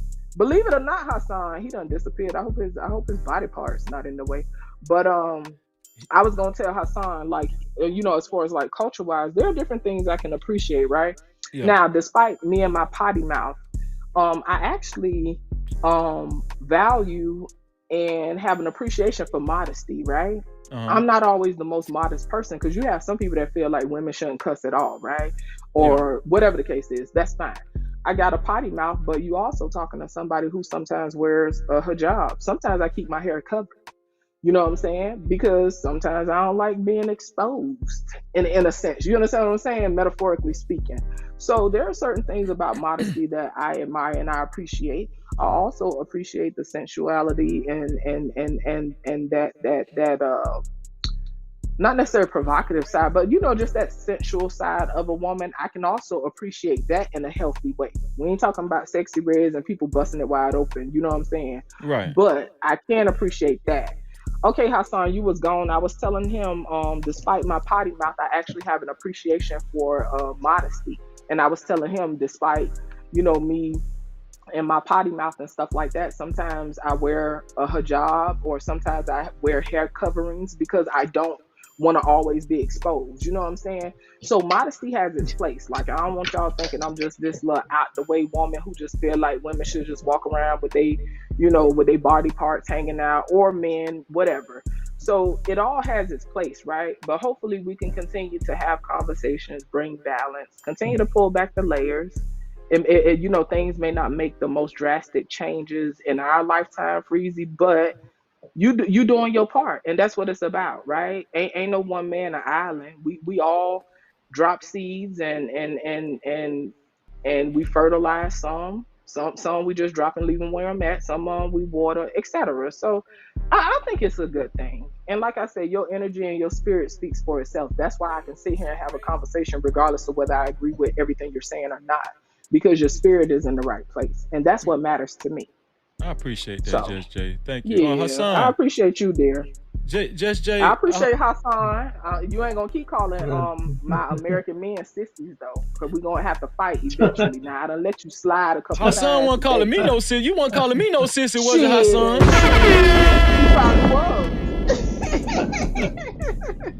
Hassan, listen, Just Jay. Before your perspective as well. Just Jay, I'm about to go into the main topic. I hope you can stay for the main topic, which is The Rock. Shit, I thought it was time to go to bed. No, listen, I just want to touch on the main topic because that's actually my thumbnail. Oprah and The Rock. It could just be for a few minutes, but okay. Well, let me go on mute and let you do your thing. I didn't know. Okay.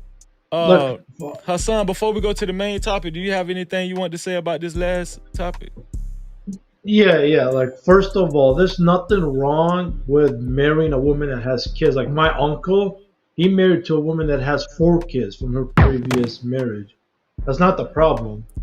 The problem is, like, over here, you got, like you said earlier, I got to worry about the baby daddy problem if he's going to have an issue. Over there, we don't have to worry about that. Because when the father comes, sees his kids, he's going to talk to me. So I'm the new stepdad. And then we're going to, communicate, you know. That's one thing. Another thing is the kids over there, even like the teenagers when they're slacking off, especially the boys, they're not going to school. Well, what they do over there, they give them 3 options. Stay in school or go to work, or we're going to sign you up in the military. Meaning work, you go with your uncle. He's doing construction. They teach you something. Something's going to benefit you in the future. You're not going to just sit home and be lazy, you know. So that way everybody has something to do. Because eventually everybody's going to get married. So and you're going to have kids. So you better learn how to provide. You're not going to sit there and be lazy, you know. And then what else? Yeah, like this is an American problem, sadly, and on all these talking points on these podcasts, we see everybody's going up. It's just show, it's entertainment. America, they love their entertainment. Everybody's talking a bunch of garbage, and no, like I said, no one gives a fuck. Everybody trying to get their money. They don't give a fuck who they're screwing over and who's getting damaged. Everybody just talk. Well, enough talking, like fuck. But yeah. That's all I gotta say on it. Like these motherfuckers need to stop talking and take action. But again, in America, we're way beyond fuck. You know, everybody's damaged. So what are you gonna do? Travel One says results and outcomes is what counts. If no improvement, someone is not serious about change and don't care about the big picture. I actually agree with that, Travel One. Thank you for that comment. Just Jay say, Freezer ain't shit for the silencer. Listen, man, let me use my damn silencer. But listen, so this next topic, this is the last topic of the evening. I didn't even think the other topic was gonna last that long. But it was a great conversation. I'm actually enjoying myself. Man, listen, when you have panelists like this, I can stay on YouTube all motherfucking day. But this next topic, of course, you guys have heard about the fires in Maui, right?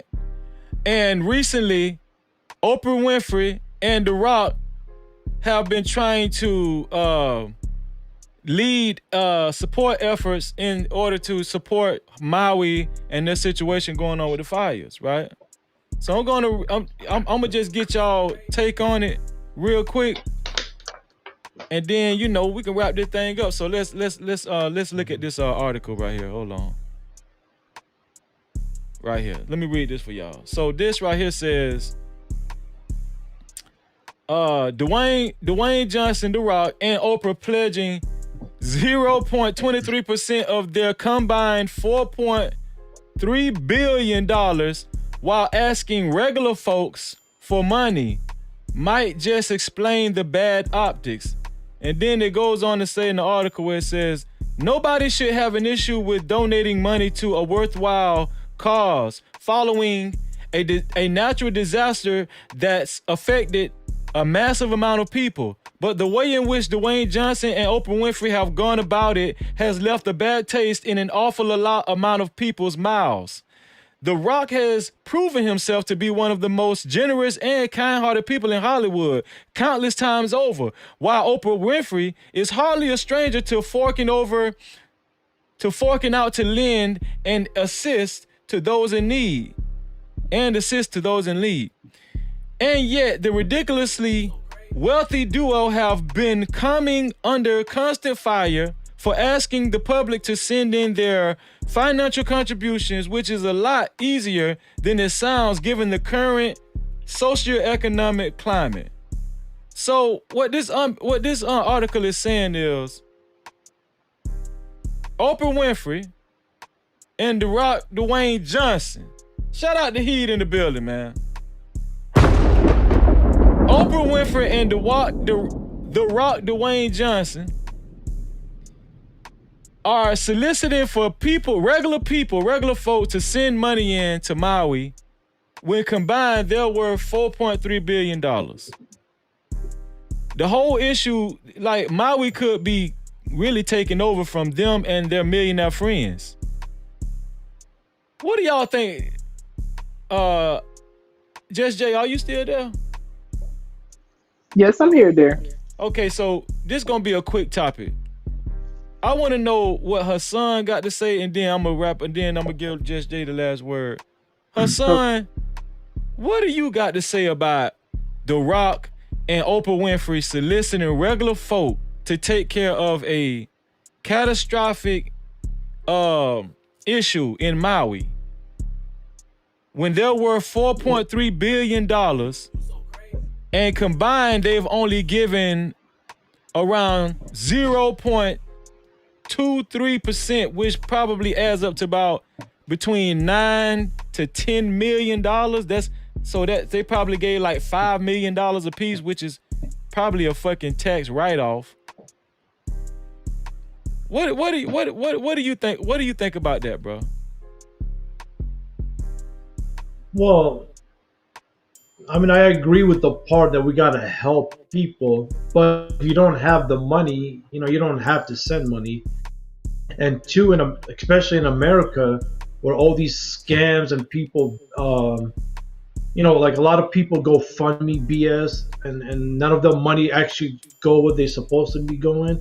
So I understand that part in America where they have a hard time trusting these people, But you just got to be careful these days. But there's nothing wrong with helping people in Hawaii.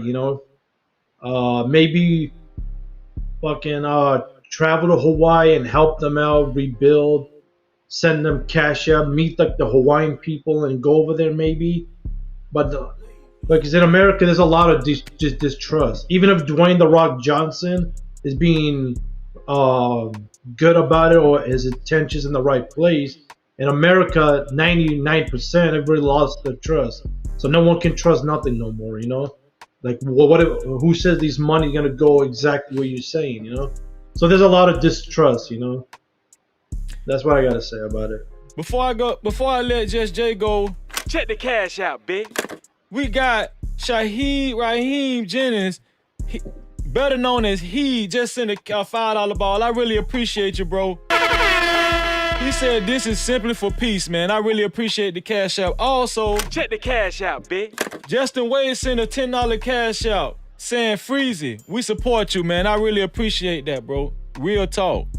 I mean that. Thank you. No Cap-tivity. Just Jay, what do you got to say about these people, man? That's worth $4.3 billion soliciting for regular people to send money in. Well, first off, shout out to the people in the cloud supporting Freezy. Much appreciated. And I'm sure that means the world to him to know that y'all in the clouds, but y'all still looking out for your boy. Yes. Okay, so aside from that, and in regards to this is my thing, right? What Hassan said has much validity about the trust, et cetera, et cetera. But I think, again, a lot of this boils down to entitlement, right? Mm-hmm. Us whole regular folks feel like, well, if you got all that money, why you just don't put up all the money? On some level, that's like the person who won the lottery and then the people that know them pissed off because they didn't break them off for getting money. It's because people feel entitled, and although they don't admit it, they have this unconscious agreement in their mind that they're owed a certain thing. When it comes to philanthropy, celebrities and stuff like that with a lot of money will donate and stuff, but they also receive Hassan out of control.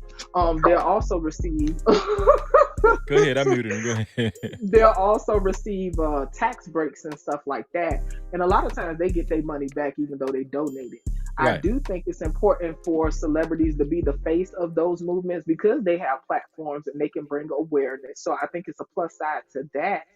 Of course, if people don't have it, then it is what it is. But I don't necessarily see a problem with them asking people to pitch in because that would be akin to the village that we talked about, right? We talk about the village. So to me, that's a part of, that comes with the territory of being a part of the village. Even if I can just donate $5, I'm still a part of the village, even though Oprah or somebody else donated several million. That they get a tax break on. You know what I'm saying? So that's my thought. I think it's upon however a person is impressed on their heart to do that. And to me, it matters just as much as a celebrity. No one is greater than the other when it comes to the village trying to put forth efforts or monies for a certain cause. Listen. So yeah, it don't bother me that they asked. That's the short version. I want to say this. I really appreciate both of you for spending this much time with Lil old Freezy. And I hope that this won't be your last time. Just Jay, I really value your thoughts, your provocative thoughts and your opinions. I really do. Thank you, dear. I think that you're a beautiful person. And thank you.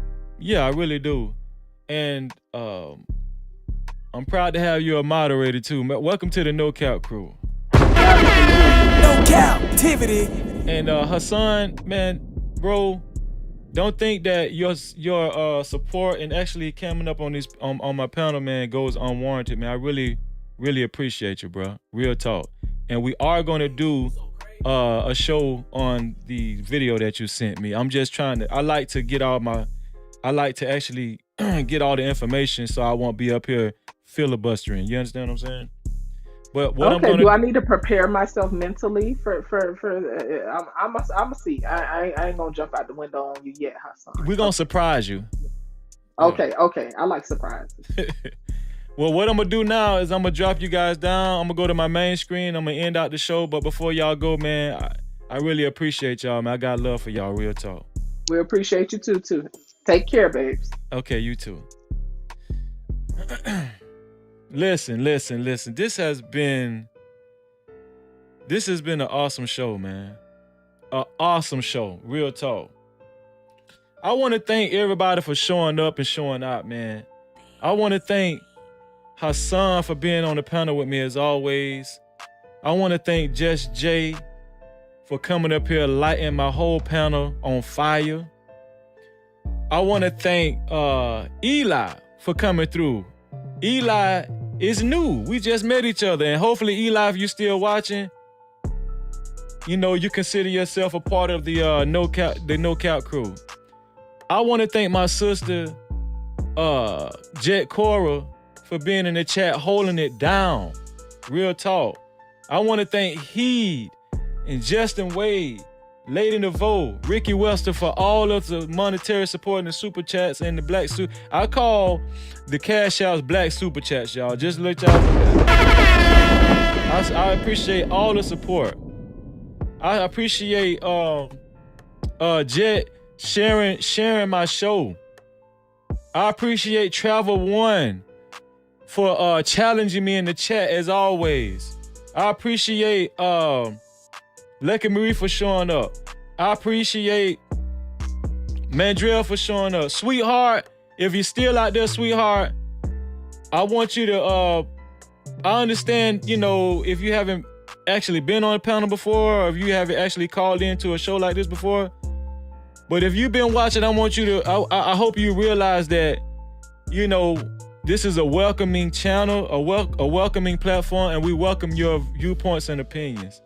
So next time, just show up and show out. That's what we believe in. Also, I want to thank all the moderators for doing their thing in the chat.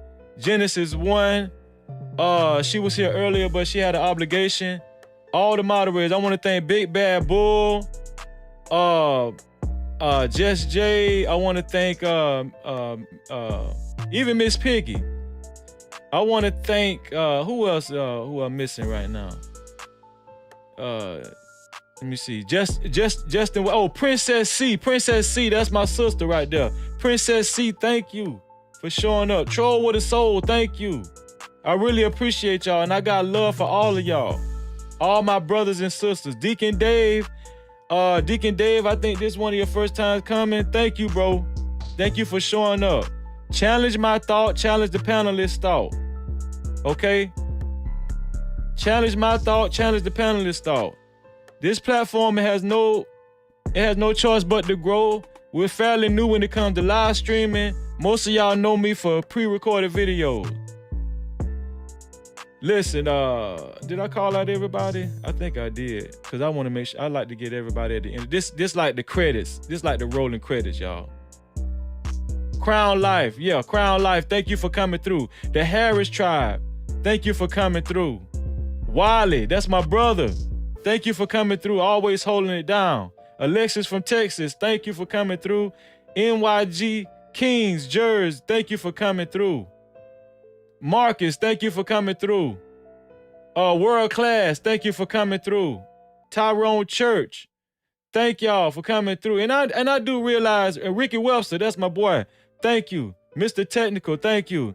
And I do realize it's a Sunday and people getting ready for work and stuff like that. I do take that in consideration. But we gonna keep going every day. Your boy Freezy gonna cook, and I'm gonna just keep finding provocative and challenging topics for everybody. You understand what I'm saying? For everybody. And I'm gonna tell you something. I'm so happy that I started live streaming because I feel free. I feel so free. You understand what I'm saying? I feel like I can control what goes on this platform. I really do. Not saying that, and I'm not kicking anybody else's platform. Y'all already know when it comes to supporting. Let me tell y'all something. Hold on, man.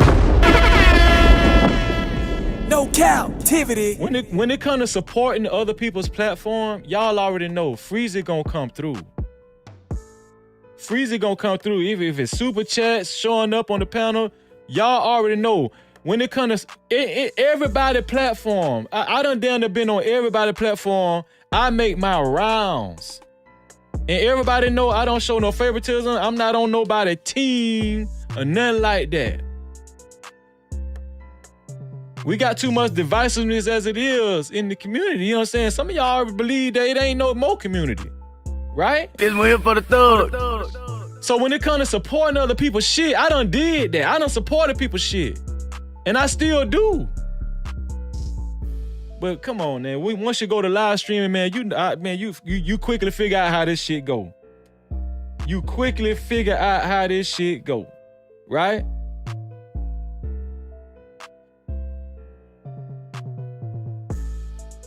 Just Jay say, you better give me my little son, Freezy. Listen, man. I want to say I love y'all. And I don't know if y'all know this, but in my real life, for a long time, my sister Jet know this, I'm a hustler. I make shit happen. You feel me? No captivity. I don't give a fuck. I stand on my own too. You better believe it, man. You can learn a thing or two from freezing, man. You understand what I'm saying? I don't know nothing but struggle. But on that note, I want to say this right here, man. Y'all know what I always say at the end. As a matter of fact, no, I got to do this. Thank you. Thank you, Father. Thank you, man. I got to do this because I forgot yesterday. I'm going to make it a habit to do this. I'm going to make it a habit to do this. Let me see. Where is that? Where is that thing at, man? Where is that at? Before we get up out of here, I'm going to bless y'all. I'm going to bless y'all before we get up out of here. Let me see. Let me see. Let me see. Oh, here it is. Here it is. Here it is right here. I'm going to bless y'all before we get up out of here. So I'm going to leave y'all with some words of wisdom. And then this for me too. This for me too. Right here, this is this comes from Numbers 6 chapter 24 through the 26th verse. Of course, y'all know this come from the Bible. It says, "The Lord bless you and keep you. The Lord make his face to shine upon you and be gracious to you. The Lord lift up his countenance upon you and give you peace." That's what I wish for all of y'all out there. That's what I wish. Even if you don't believe in the Most High, I wish peace upon you. Freezy gonna be all right. I can tell you that right now. I'ma be all right. Huh? Do y'all know how long I've been strong? Do you know how long I've been strong? I took care of my mama for over 20 years. Huh? God bless her soul. She ain't with me right now.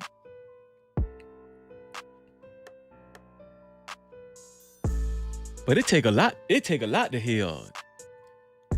It take a lot to break me. Matter of fact, I don't even think that shit possible. By this time next year, by this fucking time next year, this channel is gonna be one of the biggest channels on motherfucking YouTube. No captivity.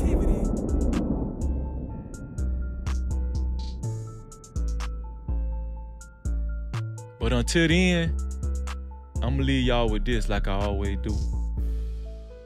To free yourself, you must heal yourself. And until the next time, we out of here.